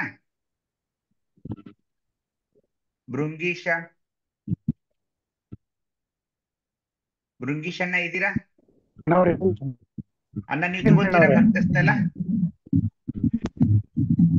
ಅನ್ನ ಭಕ್ತ ಸ್ಥಳ ಇಲ್ಲ, ನಾವು ನಿಮ್ ಹೆಸರು ಹಾಕೋತೀವಿ ಅಷ್ಟೇ. ನಾವು ಇರ್ತೀವಿ ನಿಮ್ ಜೊತೆ, ನಿಮ್ ಹೆಸರು ಹಾಕಿರ್ತೀನಿ ಅಷ್ಟೇ. ಓಕೆ, ಆಯ್ತು. ಓಕೆ. ಭಕ್ತ ಸ್ಥಳ ಅಂದ ತಕ್ಷಣ ನಾವು ಈ ಎಲ್ಲ ನೆನಪಾಗ್ಬೇಕು. ಭಕ್ತ ಸ್ಥಳ ಅಂದ್ಪಟ್ಟಿಗೆ ಆಧಾರ ಚಕ್ರ, ಅಲ್ಲಿರುವ ಲಿಂಗ, ಅಲ್ಲಿರುವ ಶಕ್ತಿ, ಅಲ್ಲಿರುವ ಆಚಾರ, ಇದೆಲ್ಲ ನಿಮ್ಗೆ ನೆನಪಾಗ್ಬೇಕು. ಅಲ್ಲಿ ನಾವು ಕಿತ್ಕೊಂಡು ಇದನ್ನ ಮಾತಾಡ್ತೀವಿ. ಭಕ್ತ ಸ್ಥಳ ಎಲ್ಲರೂ ಮ್ಯೂಟ್ ಮಾಡ್ಕೊಳ್ಳಿ ಸ್ವಲ್ಪ. ಭಕ್ತ ಸ್ಥಳ ಅಥವಾ ಭಕ್ತಿ ಸ್ಥಳ ಅಂತ ಇದಕ್ಕೆ ಕರೀತಾ ಇದ್ದಾರೆ. ಭಕ್ತಿ ಎಂದರೆ ಗುರುವಿನಲ್ಲಿಟ್ಟ ಒಂದು ಪರಮನಿಷ್ಠೆ ಮತ್ತು ಉತ್ಕಟ ಪ್ರೇಮ. ಮಾನವನು ನಮ್ಮ ವಿಚಿತ್ರವಾದ ಒಂದು ಏನು ನಮ್ಮ ಸ್ವಭಾವ ಅಂದ್ರೆ, ನನ್ನನ್ನು ನಾನು ಹೆಚ್ಚು ಪ್ರೀತಿಸ್ತೀನಿ, ತನ್ನನ್ನು ಮಾತ್ರ ಪ್ರೀತಿಸುತ್ತಾನೆ. ಹಾಗೇನೆ ನನಗೇನ್ ಬೇಕೋ, ನನಗೆ ಯಾವ್ದು ಇಷ್ಟವಾಗಿದೆಯೋ ಅದನ್ನಷ್ಟೇ ಪ್ರೀತಿಸ್ತೀವಿ. ಹೀಗೆ ಮಾಡೋದ್ರಿಂದ ಏನಾಗ್ತಾ ಇದೆ ಅಂದ್ರೆ, ಇಲ್ಲೊಂದು ಅದರದ ಡಿಸ್ಅಡ್ವಾಂಟೇಜ್ ಇದೆ. ಏನು ಅದರ ಡಿಸ್ಅಡ್ವಾಂಟೇಜ್, ಏನು ಅದರದ ಒಂದು ಆಗಬಾರದ ಒಂದು ಪರಿಸ್ಥಿತಿ ಏನಂದ್ರೆ, ಈ ಸ್ವಾರ್ಥಮಯವಾದ ಚಿಂತನೆ ಇರೋದ್ರಿಂದ ತನ್ನನ್ನು ತಾನೇ ಪ್ರೀತಿಸೋದು, ತನಗೆ ಇಷ್ಟವಾದದನ್ನ ತಾನೇ ಅಷ್ಟೇ ಪ್ರೀತಿಸೋದೇನಿದೆಯಲ್ಲ, ಇದರಿಂದ ಏನಾಗ್ತಾ ಇದೆ ಅಂದ್ರೆ, ಅವನ ಜ್ಞಾನದ ಕಣ್ಣುಗಳ ಮೇಲೆ ಒಂದು ಸ್ವಾರ್ಥದ ಪರದೆ ಬಂದಂತಾಗಿ ಅಲ್ಲಿ ಮಾಯಾವರಣ, ಅಜ್ಞಾನ ಆವರಿಸಿ ಮಾಯಾಪಾಶಕ್ಕೆ ವಶನಾಗಿ ಜೀವಿಸ್ತಾ ಇರ್ತಾನೆ. ಇದು ನಂದು, ಇದು ನನ್ನದು, ಅದು ಮುಟ್ಟೋಕ್ ಕೊಡಲ್ಲ, ಇದು ಮನೆ ನನ್ನದು, ಅದ್ ನನ್ನದು, ಇದು ನಿಂದು ಅಂತ ಅದೊಂದು ಮಾಯಾವರಣಕ್ಕೇನೆ ಸಿಲುಕಿ ಅದರಲ್ಲಿಯೇ ಆತ ಜೀವಿಸ್ತಾ ಇರ್ತಾನೆ. ಇಲ್ಲಿ ಏನ್ ಮಾಡ್ಬೇಕಾಗಿದೆ ಈ ಭಕ್ತ ಸ್ಥಳದಲ್ಲಿ ಅಂದ್ರೆ, ಈ ಸ್ವಾರ್ಥದ ತೆರೆ ಹರಿದು ಜ್ಞಾನ ಚಕ್ಷುವನ್ನ ತೆಗೆದುಕೊಳ್ಬೇಕಾಗಿದೆ. ಆಗ ಏನಾಗ್ತಾ ಇದೆ, ಈ ಶಿವಯೋಗದ ಒಂದು ಹೆಜ್ಜೆ ಇಲ್ಲಿ ಒಳಗಿರುವ ಪ್ರೀತಿ ವಿಶ್ವಾಸಗಳು ತಮ್ಮ ವೈಶಾಲ್ಯತೆಯನ್ನ, ತಮ್ಮ ಅಪರಿಮಿತವಾದ ಒಂದು ಪರಿಧಿಯನ್ನ ಪಡಿತಾ ಇದೆ. ಹೀಗಾಗಿ ಗುರು ಮತ್ತು ಲಿಂಗ ಇವುಗಳಲ್ಲಿಟ್ಟ ಪ್ರೇಮವೇ ಭಕ್ತಿ ಆಗ್ತಾ ಇದೆ. ಈ ಗುರು ಕೊಡ್ತಿದ್ದಾನೆ, ಗುರುವಿನಿಂದ ನಮಗೆ ಲಿಂಗ ಸಿಕ್ಕಿದೆ, ಇಷ್ಟಲಿಂಗ. ಅವುಗಳಲ್ಲಿ ಉತ್ಕುಟ ಪ್ರೇಮ, ಉತ್ಕುಟ ನಿಷ್ಠೆ, ಅಪಾರವಾದ ಪರಮನಿಷ್ಠೆ, ಉತ್ಕಟ ಪ್ರೇಮ ಬೇಕಾಗ್ತಾ ಇದೆ. ಅದೇ ಭಕ್ತ ಸ್ಥಳ. ಏನ್ ಹೇಳ್ತಿದ್ದಾರೆ ಸತ್ಯಕ್ಕ? ಯಾರಾದ್ರೂ ಓದಿ ಈ ವಚನವನ್ನ, ಸತ್ಯಕ್ಕನವರ ವಚನವನ್ನ ನಿಧಾನವಾಗಿ ಓದಿ. ಶರಣಾರ್ಥಿಗಳು. ಸತ್ಯಕ್ಕ. ಅಡಿಕಡಿಗೆ ನಿಮ್ಮ ಶರಣರ ಅಡಿಗೆರಗಿ ಶರಣೆಂಬೆ. ನುಡಿಯ ಬೋಧೆಯ ಮಾತು ಅನ್ಯ ನುಡಿ ಸಮನಿಸದು. ಓಡು ದೇಹದ ಶಿರಬಿಗಿದು ಮಡುಗಟ್ಟಿ ಕಂಬನಿಯ ಕಡಲೊಳಗೆ ತೇಲಾಡುತ್ತೆಂದಿಪ್ಪೆನೋ. ಮೃಡಶರಣು ಶರಣೆಂಬೆ ಶಬ್ದ ಒಡಲುಗೊಂಡು ಶಂಭುಜಕ್ಕೇಶ್ವರ ದೇವರಿಗೆ ಶರಣೆನ್ನುತ್ತ ಮೈ ಮೆರೆದೆ ಎಂದಿಪ್ಪೆನೋ. ಸಮಗ್ರ ವಚನ ಸಂಪುಟ 5, ವಚನ ಸಂಖ್ಯೆ 1206. ಶರಣಾರ್ಥಿಗಳು. ಕಸಗುಡಿಸುವ ಸತ್ಯಕ್ಕ ತಾಯಿಗೆ ಶರಣಾರ್ಥಿಗಳು. ಕಸಗುಡಿಸುವ ಸತ್ಯಕ್ಕ ನೋಡಿ, ಅವಳ ಶಬ್ದಗಳನ್ನ ನೋಡಿ, ಅವಳನ್ನು ವಚನಗಳನ್ನ ರಚಿಸುವ ಪರಿ ನೋಡಿ. ಯಾವ ಒಂದು ವಿದ್ಯಾಲಯಕ್ಕೆ, ವಿಶ್ವವಿದ್ಯಾಲಯಕ್ಕೆ ಹೋದಂತ ಶರಣೆಯರಲ್ಲ ನಮ್ಮ ಶರಣೆಯರು. ಕಲ್ಯಾಣದ ಬೀದಿಗಳಲ್ಲಿ ಒಂದು ಕಸ ಹುಡುಗುವ ಕಾಯಕದಲ್ಲಿ ತೊಡಗಿದ ಒಬ್ಬ ಮಹಾನ್ ಶರಣೆ ಸತ್ಯಕ್ಕ ಹೇಳ್ತಿದ್ದಾಳೆ, ಅಡಿಗಡಿಗೆ ನಿಮ್ಮ ಶರಣರಿಗೆ ಅಡಿಗೆರೆಗೆ ಶರಣೆಂಬೆ. ಹೆಜ್ಜೆ ಹೆಜ್ಜೆಗೆ ನನ್ನ ಮುಂದೆ ಬರುವ, ನನ್ನ ಎದುರಿಗಿರುವ, ನನ್ನನ್ನು ಕರುಣೆಯನ್ನು ಮಾಡಿದ, ನನಗೆ ಆಶೀರ್ವಾದ ಮಾಡಿದ ಎಲ್ಲಾ ಶರಣರ ಪಾದಗಳಿಗೆ ಎರಗಿ ಶರಣೆಂಬೆ. ಎಷ್ಟೊಂದು ಹಂಬಲ ಆ ಶರಣರಿಗೆ ಬೇಡಿಕೊಳ್ಳುವ ಭಾವ, ಶರಣತ್ವದ ಭಾವ. ಅಡಿಗಡಿಗೆ ನಿಮ್ಮ ಶರಣರ ಅಡಿಗೆ ಎರಗಿ ಶರಣೆಂಬೆ. ನುಡಿಯ ಬೋಧೆಯ ಮಾತು ಅನ್ಯ ನುಡಿ ಸಮನಿಸದು. ಆ ಶರಣರು ಹೇಳುವಂತಹ ನುಡಿಗಳೇ ನನಗೆ ಬೋಧೆಯ ಮಾತು. ಬೇರೆಯವರ ಅನ್ಯ ನುಡಿ ಸಮನಿಸದು. ನನಗೆ ಅದು ಬೇಡವೂ ಕೂಡ, ಅದು ನನಗೂ ತಿಳಿಯದೂ ಕೂಡ. ಅನ್ಯ ನುಡಿ ಸಮನಿಸದು. ಓಡು ದೇಹದ ಶಿರಬಿಗಿದು ಮಡುಗಟ್ಟಿ ಕಂಬನಿಯ ಕಡಲೊಳಗೆ ತೇಲಾಡುತ್ತೆಂದಿಪ್ಪೆನೋ. ಈ ಸ್ಥಿತಿಗೆ ಹೋಗ್ಬೇಕಾಗಿದೆ ಶಿವಯೋಗದಲ್ಲಿ. ಓಡು ದೇಹದ ಶಿರಬಿಗಿದು ಮಡುಗಟ್ಟಿ ಕಂಬನಿಯ ಕಡಲೊಳಗೆ ತೇಲಾಡುತ್ತೆಂದಿಪ್ಪೆನೋ ಅಂದಾಗ ಆ ಲಿಂಗಾಂಗ ಸಾಮರಸ್ಯ ಎಷ್ಟಾಗಬೇಕಂದ್ರೆ ಮಡುಗಟ್ಟಿ ಕಂಬನಿಯ ಕಡಲೊಳಗೆ ನಿವೇದನೆ, ಲಿಂಗಕ್ಕೆ ನಿವೇದನೆ ಮಾಡಿಕೊಳ್ಬೇಕಾದ್ರೆ ಮಡುಗಟ್ಟಿ ಕಂಬನಿಯ ಕಡಲೊಳಗೆ ತೇಲಾಡಬೇಕಾಗ್ತಾ ಇದೆ. ಆ ಒಂದು ಭಾವನೆ ಮೂಡಬೇಕು. ಲಿಂಗಯ್ಯನೊಳಗೆ ಆ ನಿವೇದನೆ ಸಂಭಾಷಣೆ ಮಾಡುವಾಗ ನಿಮ್ಮ ಬದುಕು ತವಕು ತಲ್ಲಣಗಳನ್ನ ಅವನಿಗೆ ನಿವೇದನೆ ಮಾಡುವಾಗ ಮಡುಗಟ್ಟಿ ಕಂಬನಿಯ ಕಡಲೊಳಗೆ ತೇಲಾಡಬೇಕಾಗ್ತಾ ಇದೆ. ಓಡು ದೇಹದ ಶಿರಬಿಗಿದು ಅಂದ್ರೆ ಅಷ್ಟೊಂದು ದುಃಖದಿಂದ ಹೇಳ್ಬೇಕಾಗ್ತಾ ಇದೆ. ಅವಾಗ ನಮ್ಮ ಆರ್ತನಾದವನ್ನು ಆ ನಮ್ಮ ಲಿಂಗಯ್ಯ ಕೇಳ್ಕೊಳ್ತಿದ್ದಾನೆ ಶರಣರೇ. ಹಾಗೆ ಮೇಲಿನ ಮೇಲೆ ನಿಷ್ಠೆ ಇಲ್ಲದೆ, ಪ್ರೀತಿ ಇಲ್ಲದೆ, ಆ ವಿಶ್ವಾಸವಿಲ್ಲದೆ ಮಾಡ್ತೀನಂದ್ರೆ ಆಗೋಲ್ಲ. ಮಡುಗಟ್ಟಿ ಕಂಬನಿಯ ಕಡಲೊಳಗೆ ತೇಲಾಡುತ್ತೆ. ಈ ಶಬ್ದಗಳನ್ನ ನೋಡಿ, ಒಬ್ಬ ಕಸ ಹುಡುಗ ಹೆಣ್ಮಗಳು ಹೇಳ್ತಿದ್ದಾರೆ. ಕಸ ಹುಡುಗ ಹೆಣ್ಮಗಳು ಮಡುಗಟ್ಟಿ ಕಂಬನಿಯ ಕಡಲೊಳಗೆ ತೇಲಾಡುತ್ತೆಂದಿಪ್ಪೆನು. ಮೃಡ ಶರಣು ಶರಣೆಂಬೆ ಶಬ್ದ ಒಡಲುಗೊಂಡು ಶಂಭುಜಕ್ಕೇಶ್ವರ ದೇವರಿಗೆ ಶರಣೆನ್ನುತ್ತಾ ಮೈ ಮರೆದೆಂದಿಪ್ಪೆನೋ, ಮೈ ಮರೆದೆಂದಿಪ್ಪೆನೋ. ಶಬ್ದ ಒಡಲುಗೊಳ್ಬೇಕಲ್ಲ, ಶಬ್ದದ ಸಾರ್ಥಕ್ಯತೆ ಆಗಬೇಕಲ್ಲ.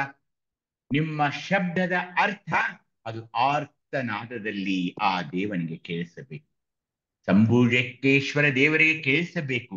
ಅಷ್ಟೊಂದು ಅಂದ್ರೆ ಮೈ ಮರೆದೆಂದಿಪ್ಪೆನೋ, ಮೈ ಮರೆಯಬೇಕು. ಮೈ ಮರೆ ಬೇರೆ ಲೌಕಿಕ ಜಗತ್ತಿನ ಯಾವ ವಿಷಯಗಳು ಅಲ್ಲಿ ಇರಬಾರ್ದು. ಮೈ ಮರೆಯಬೇಕು, ಮೈ ಬರೆಯಬೇಕು. ಸತ್ಯಕ್ಕನ ತಾಯಿಯವರ ಒಂದು ಪಾದಾರವಿಂದಗಳಿಗೆ ನಮಿಸುತ್ತಾ ತೋಂಟದ ಸಿದ್ಧಲಿಂಗ ಶಿವಯೋಗಿಗಳು ಒಂದು ವಚನ ಹೇಳ್ತಾ ಇದ್ದಾರೆ. ಯಾರಾದ್ರೂ ಓದಿ ದಯವಿಟ್ಟು ಈ ಕಡೆ. ಓಂ ಶ್ರೀ ಗುರು ಶರಣಾರ್ಥಿಗಳು. ಓಂ ಶ್ರೀ ಗುರು ಬಸವಲಿಂಗಾಯ ನಮಃ. ಹಾ ಓದ್ರಪ್ಪರ. ಓದ್ಬೋದಪ್ಪರೇ? ಹಾ ಓದ್ರಿ. ಓಂ ಶ್ರೀ ಬಸವಲಿಂಗ. ತೋಟದ ಎಲ್ಲರಿಗೂ ಶರಣಾರ್ಥಿಗಳು. ತೋಟದ ಸಿದ್ಧಲಿಂಗ ಶಿವಯೋಗಿಗಳು. ಸದಾಚಾರದ ನಡೆವವನ ಶಿವನಲ್ಲಿ ಭಕ್ತಿಯಾಗಿಪ್ಪವನು. ಶಿವಲಾಂಛನವ ಕಂಡಲ್ಲಿ ಒಂದನೆ ಗೈವ ತಿಪ್ಪವನು. ಲಿಂಗ ಜಂಗಮ ಒಂದೇ ಭಾವದಲ್ಲಿ ಕಂಡು ಭೃತ್ಯಾಚಾರ ಸದಾಚಾರ ಯುಕ್ತನಾಗಿರಬಲ್ಲರೆ. ಭಕ್ತನ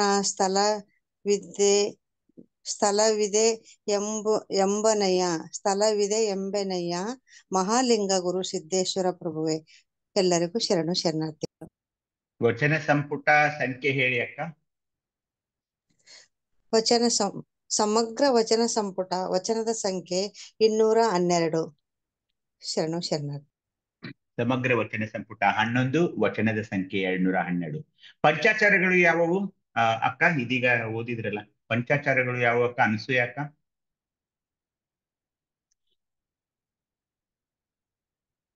ಹಲೋ ಅನಸೂಯ ಅಕ್ಕ. ಪಂಚಾಚಾರಗಳು ಹೇಳಿ ಅಕ್ಕ. 5 ಪಂಚಾಚಾರಗಳನ್ನ ಹೇಳಿ. ಪಂಚಾಚಾರಗಳು 5 ಪಂಚಾಚಾರಗಳು ಯಾವುವು? ಸದಾಚಾರ, ಲಿಂಗಾಚಾರ, ಶಿವಾಚಾರ, ಸದಾಚಾರ, ಭೃತ್ಯಾಚಾರ. ಗೊತ್ತಿಲ್ಲ ಅಪ್ಪಾಜಿ, ಇಷ್ಟೇ. ಗಣಾಚಾರ, ಶಿವಾಚಾರ, ಮೇಲಿಂದ ಕರೆಕ್ಟ್ ಸರಿಯಾಗಿ ಹೇಳ್ಬೇಕು. ಎಲ್ಲ ಸೇರಿಸಬಾರ್ದು. ಗಣಾಚಾರ, ವೃತ್ತಾಚಾರ.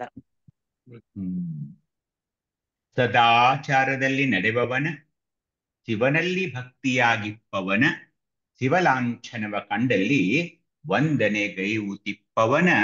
ಲಿಂಗ ಜಂಗಮವ ಒಂದೇ ಭಾವದಲ್ಲಿ ಕಂಡು ವೃತ್ಯಾಚಾರ ಸದಾಚಾರ ಯುಕ್ತನಾಗಿರಬಲ್ಲರೇ. ಭಕ್ತನ ಸ್ಥಳ ವಿದೆಂಬೆನಯ್ಯ. ಡೆಫಿನಿಷನ್ ಫಾರ್ ಭಕ್ತನ ಸ್ಥಳ ಇಲ್ಲಿ ಬರ್ತಾ ಇದೆ. ಏನು ಭಕ್ತನ ಸ್ಥಳ ಅಂದ್ರೆ, ಆತ ಸದಾಚಾರದಲ್ಲಿ ನಡೆಯಬೇಕು, ಶಿವನಲ್ಲಿ ಭಕ್ತಿಯನ್ನು ಇಟ್ಟಿರಬೇಕು, ಶಿವಲಾಂಛನಗಳನ್ನ ಧರಿಸಿರಬೇಕು. ವಿಭೂತಿ, ರುದ್ರಾಕ್ಷಿ, ಈ ಮಹಾ ಮಂತ್ರ ಏನ್ ಬಂತಲ್ಲ, ಎಲ್ಲಾ ಅಷ್ಟಾವರಣಗಳನ್ನ ಶಿವಲಾಂಛನವ ಕಂಡಲ್ಲಿ ವಂದನೆಗೈವು ತಿಪ್ಪವನ. ಅಂದ್ರೆ ನಾವು ವಂದನೆಗೈಯಬೇಕು ಪರಸ್ಪರ. ಶರಣು ಶರಣಾರ್ಥಿ ಏನಂತೀವಲ್ಲ, ವಂದನೆಗೈಯು ತಿಪ್ಪವನ ಲಿಂಗ ಜಂಗಮವ ಒಂದೇ ಭಾವದಲ್ಲಿ ಕಂಡು. ನಾವು ದಿನನಿತ್ಯ ಈಗ ಹಲವಾರು ವಚನಗಳಲ್ಲಿ ಜಂಗಮದ ಮಹತ್ವವನ್ನ ನೋಡ್ತಾ ಇದ್ದೀವಿ. ಲಿಂಗ ಬೇರೆಯಲ್ಲ, ಜಂಗಮ ಬೇರೆಯಲ್ಲ, ಆದಿಲಿಂಗ ಅನಾದಿ ಜಂಗಮ, ಅದನ್ನೂ ಅರ್ಥ ಮಾಡ್ಕೊಂಡ್ವಿ. ಲಿಂಗ ಜಂಗಮವ ಒಂದೇ ಭಾವದಲ್ಲಿ ಕೊಂಡು ಭೃತ್ಯಾಚಾರ ಗುರುಲಿಂಗ ಜಂಗಮಕ್ಕೆ ಒಬ್ಬ ಭೃತ್ಯನಾಗಿ ಅಪ್ರತಿಮ ಭಕ್ತನಾಗಿ ಭೃತ್ಯಾಚಾರ ಸದಾಚಾರ ಯುಕ್ತನಾಗಿರಬಲ್ಲರೆ ಅದೇ ಭಕ್ತನ ಸ್ಥಳ, ಅದೇ ಭಕ್ತನ ಸ್ಥಳ. ಸದಾಚಾರ, ಭೃತ್ಯಾಚಾರ, ಸದಾಚಾರ ಅಂದ್ರೆ ಪಂಚಾಚಾರಗಳು ಎಲ್ಲವೂ ಎಲ್ಲಿರುತ್ತವೋ ಅದೇ ಭಕ್ತನ ಸ್ಥಳ. ಭಕ್ತನ ಸ್ಥಳದಲ್ಲಿ ಪಂಚಾಚಾರಗಳ ಅರಿವು ನಮಗಿರಬೇಕು ಅಂತ ತೋಂಟದ ಸಿದ್ಧಲಿಂಗ ಯತಿಗಳು ಹೇಳ್ತಾ ಇದ್ದಾರೆ. ಈಗ ಮುಂದಿನ ಸ್ಥಳ ಉಭಯ ಸ್ಥಳ ಅಂತ. ಉಭಯ ಸ್ಥಳವನ್ನ ಯಾರು ತಗೋತೀರಿ? ಅನಸೂಯ ಅಕ್ಕ ನೀವು ತಗೋತೀರಾ? ಅನಸೂಯ ಹೇಳ್ರಿ ಹಲೋ, ಅಣ್ಣ, ತಗೊಳ್ತೀರಾ? ಹೇಳ್ರಿ ಅಣ್ಣ. ಉಭಯ ಸ್ಥಳ ನಿಮ್ಗೆ ಕೊಡ್ತೀನಿ ನೋಡಿ ಅನಸೂಯ. ಆಯ್ತಣ್ಣರೇ, ನಿಮ್ಮ ಮಾರ್ಗದರ್ಶನದಿಂದ ಏನ್ ಹೇಳ್ಬೇಕು ಹೇಳ್ತೀನಿ ಅಣ್ಣ. ಹಾ ಆಯ್ತು ಆಯ್ತು ಆಯ್ತು ಆಯ್ತಣ್ಣ, ಶರಣಾರ್ಥಿ. ಉಭಯ ಸ್ಥಳ ಅಂದ್ರೆ ಎರಡು. ಉಭಯ ಅನ್ನೋದು ನಿಮ್ಗೆ ಗೊತ್ತಿದೆ, ಎರಡು. ಯಾರು ಅಂದ್ರೆ ಇದು ಗುರು ಮತ್ತು ಲಿಂಗ.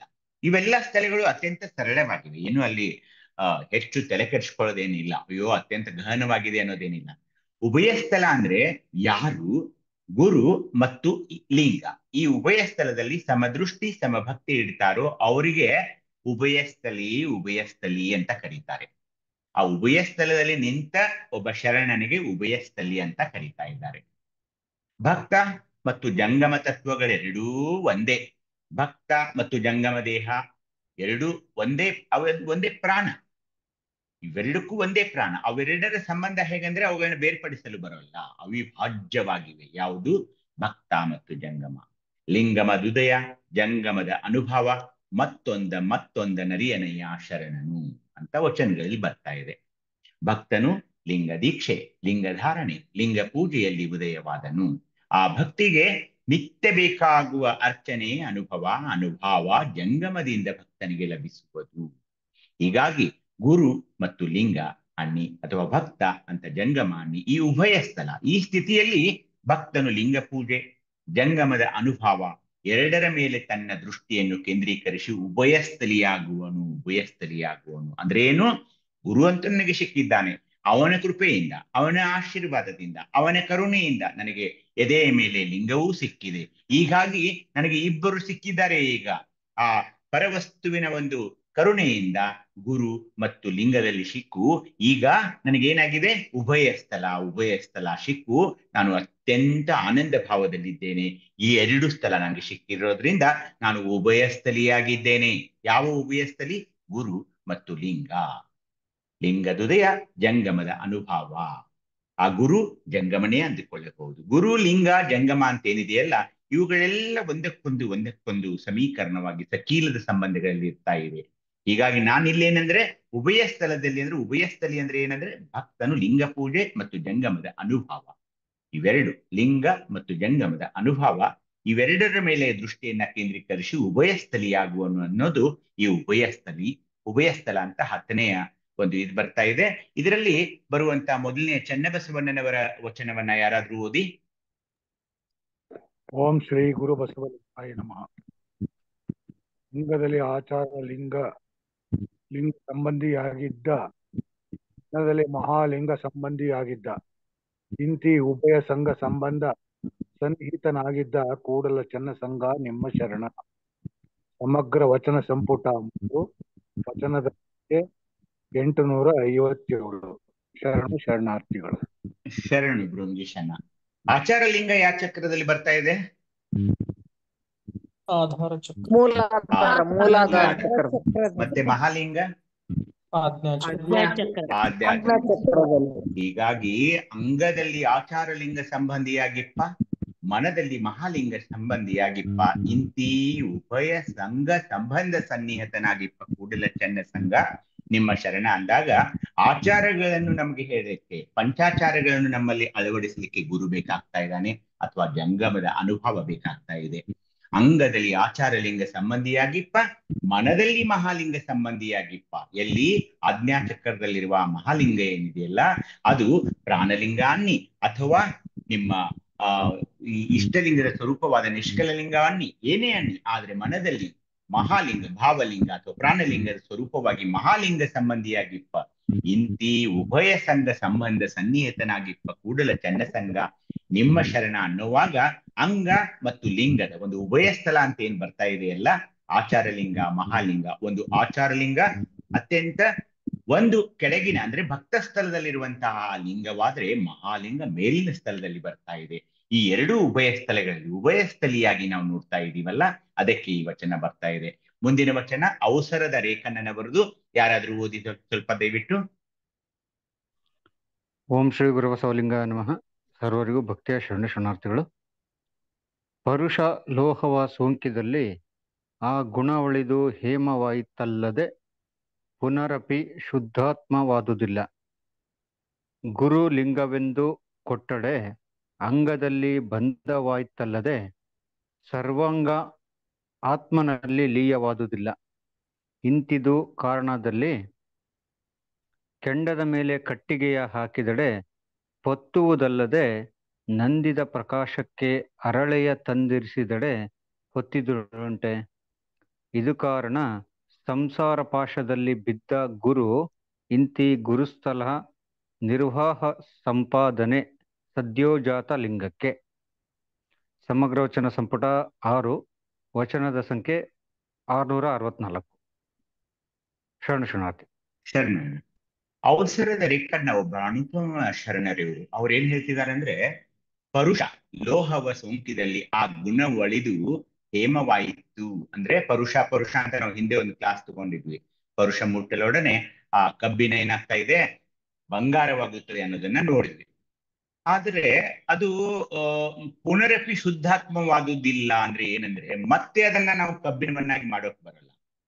ಹೀಗಾಗಿ ಗುರುಲಿಂಗವೆಂದು ಕೊಟ್ಟರೆ ಅಂಗದಲ್ಲಿ ಬಂಧವಾಯಿತಲ್ಲದೆ ಸರ್ವಾಂಗ ಆತ್ಮನಲ್ಲಿ ಲೀಯವಾದುದಿಲ್ಲ. ಇದನ್ನ ಅರ್ಥ ಮಾಡ್ಕೊಳ್ಬೇಕು.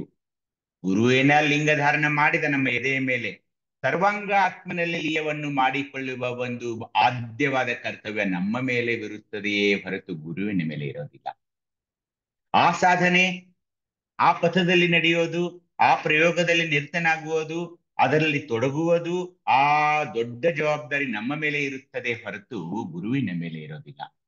ಅದು ಅಂಗದಲ್ಲಿ ಬಂಧ ಮಾಡಿದ ಆತ, ಆದ್ರೆ ಸರ್ವಾಂಗ ಆತ್ಮನಲ್ಲಿ ಲೀಯವಾಗಬೇಕಾದ್ರೆ ಅದು ನಾವು ಮಾಡ್ಬೇಕಾಗ್ತದೆ, ನಾವು ಸಾಗ್ಬೇಕಾಗ್ತದೆ. ಬೇರೆಯವ್ರು ಮಾಡೋಕ್ಕಾಗಲ್ಲ, ಗುರು ಸಹ ಅದನ್ನು ಮಾಡೋಕ್ಕಾಗಲ್ಲ. ನಾವೇ ಸ್ವತಃ ಶಿವಯೋಗದಲ್ಲಿ ತೊಡಬೇಕಾಗ್ತಾ ಇದೆ. ಯಾಕೆ? ಕೆಂಡದ ಮೇಲೆ ಕಟ್ಟಿಗೆ ಹಾಕಿದರೆ ಹೌದು, ಈಗ ಉರಿತಾ ಇದೆ ಕೆಂಡ, ಅದ್ರ ಮೇಲೆ ನೀವು ಕಟ್ಟಿಗೆ ಹಾಕಿದ್ರೆ ಅದು ಹೊತ್ತುತ್ತದೆ. ಅದೇ ಕೆಂಡ ಎಲ್ಲ ಆರಿ ಹೋಗಿದೆ, ಬರೀ ಇದ್ದಿಲ್ಲಿದೆ, ಇದೆಲ್ಲ ಆಗಿದೆ, ನಂದಿದೆ, ಪ್ರಕಾಶ ಆಗಿದೆ, ಪೂರ್ತಿ ಎಲ್ಲ ಉರಿದು ಹೋಗ್ಬಿಟ್ಟಿದೆ, ಅದು ಏನೂ ಇಲ್ಲ, ಬರೀ ಬೂದಿ ತಂಪಾದ ಕೆಂಡ ಇದೆ. ಅದ್ರ ಮೇಲೆ ಏನಾದ್ರೂ ಅರಳಿ ತಂದಿರಿಸಿದ್ರೆ ಅದು ಹೊತ್ತಿದುದಂತೆ? ಇಲ್ಲ, ಆಗಲ್ಲ. ಹೀಗಾಗಿ ಅರ್ಥ ಮಾಡ್ಕೊಳ್ಬೇಕು, ಕೆಂಡದ ಮೇಲೆ ಕಟ್ಟಿಗೆ ಹಾಕಬೇಕಾಗಿದೆ. ಗುರು ಯಾವಾಗ ಲಿಂಗಧಾರಣವನ್ನು ನಮ್ಮಲ್ಲಿ ಮಾಡಿದನಲ್ಲೋ ಅದು ಕೆಂಡದ ಮೇಲೆ ಕಟ್ಟಿಗೆ ಹಾಕಿದ ಪೊತ್ತು, ಅದು ಪ್ರಕ್ರಿಯೆ. ಅದನ್ನ ಆರೋಗ್ಯ ಬಿಡಬಾರ್ದು, ಯಾಕೆ ಆರೋಗ್ಯ ಬಿಡಬಾರ್ದು?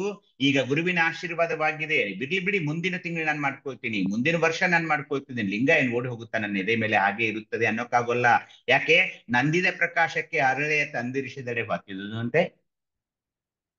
ಟೈಮ್ ಇಲ್ಲ, ಅಲ್ಲಿ ಟೈಮ್ ಇಲ್ಲ. ಲಿಂಗಧಾರಣೆಯಾದ ತಕ್ಷಣ ಪೂಜೆ ಆರಂಭವಾಗ್ಬೇಕಾಗ್ತಾ ಇದೆ. ಯಾಕೆಂದ್ರೆ ಸರ್ವಾಂಗ ಆತ್ಮನಲ್ಲಿ ಲೀಯ ಮಾಡುವ ದೊಡ್ಡ ಜವಾಬ್ದಾರಿ ನಮ್ಮ ಮೇಲಿದೆ. ಇಲ್ಲಿದ್ರೆ ದಯವಿಟ್ಟು ಈ ಪ್ರಯೋಗಗಳಿಗೆ ತಾವು ಒಗ್ಗಿಕೊಳ್ಳಬೇಡಿ, ಹೋಗ್ಬೇಡಿ. ಯಾವ ಗುರುವಿನ ಹತ್ರ ಹೋಗಿ ನನಗೆ ಲಿಂಗಧಾರಣೆ ಮಾಡ ಅಂತ ಅನ್ಬೇಡಿ. ಯಾಕೆಂದ್ರೆ ಅದರ ನೆಕ್ಸ್ಟ್ ಸ್ಟೆಪ್ ಏನಿದೆ ಅಂದ್ರೆ ಸರ್ವಾಂಗ ಆತ್ಮನಲ್ಲಿ ಲೀಯ ಮಾಡುವ ಜವಾಬ್ದಾರಿ ನಮ್ಮ ಮೇಲಿದೆ.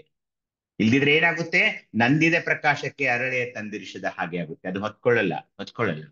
ಇವತ್ತು ನಾನು ಲಿಂಗಧಾರಣೆ ಮಾಡ್ಕೊಂಡು ಮುಂದಿನ ತಿಂಗಳಲ್ಲೋ ಆ ಮುಂದಿನ ವರ್ಷದಲ್ಲಿ ನಾನು ಪೂಜೆಯನ್ನು ಆರಂಭಿಸ್ತೀನಿ ಅಂದ್ರೆ ಅದು ನಂದಿದ ಪ್ರಕಾಶಕ್ಕೆ ಅರಳೆಯ ತಂದಿರಿಸಿದರೆ ಹೊತ್ತಿದುದಂತೆ ಆಗುತ್ತದೆ. ಯಾಕೆ? ಸಂಸಾರ ಪಾಶದಲ್ಲಿ ಬಿದ್ದ ಗುರು ಇಂತಿ ಗುರುಸ್ಥಳ ನಿರ್ವಾಹ ಸಂಪಾದನೆ ಅಂದ್ರೆ ಏನು? ಸಂಸಾರ ಪಾಶದಲ್ಲಿ ಅದು ಮತ್ತೆ ನಾವು ಅದು ಆ ಕಡೆ ಹೋಗ್ತಾ ಇದ್ರೆ ಅದು ಊರ್ಧ್ವಮುಖದ ಚಲನೆ ಆಗುತ್ತದೆ ಹೊರತು ಅಧೋಮುಖದ ಚಲನೆ ಆಗುತ್ತದೆ ಹೊರತು ಊರ್ಧ್ವಮುಖದ ಚಲನೆ ಆಗೋಲ್ಲ. ಅರ್ಥ ಮಾಡ್ಕೊಳ್ಬೇಕು. ಕೆಂಡದ ಮೇಲೆ ಕಟ್ಟಿಗೆ ಹಾಕಿದರೆ ಹೊತ್ತೋದಿದೆಯಲ್ಲ, ಗುರು ಈಗ ಲಿಂಗಧಾರಣೆ ಮಾಡಿದ ತಕ್ಷಣವೇ ಈ ಉಭಯ ಸ್ಥಳದಲ್ಲಿ ನಿಲ್ಲೋ ಒಂದು ಪ್ರಕ್ರಿಯೆಗೆ ನಾವು ತೊಡಗಬೇಕು. ಇನ್ನು ಮುಂದಿನ ಸ್ಥಳ ತ್ರಿವಿಧ ಸಂಪತ್ತು ಸ್ಥಳ. ಇದನ್ನ ಯಾರು ತಗೊಳ್ತೀರಾ? ದುಳಂಗೆ ಅಕ್ಕ ತಗೋತೀರಾ? ಸರ್ ಯಾರು? ಬಸವಪ್ರಭು ಚೌಶೆಟ್ಟಿ.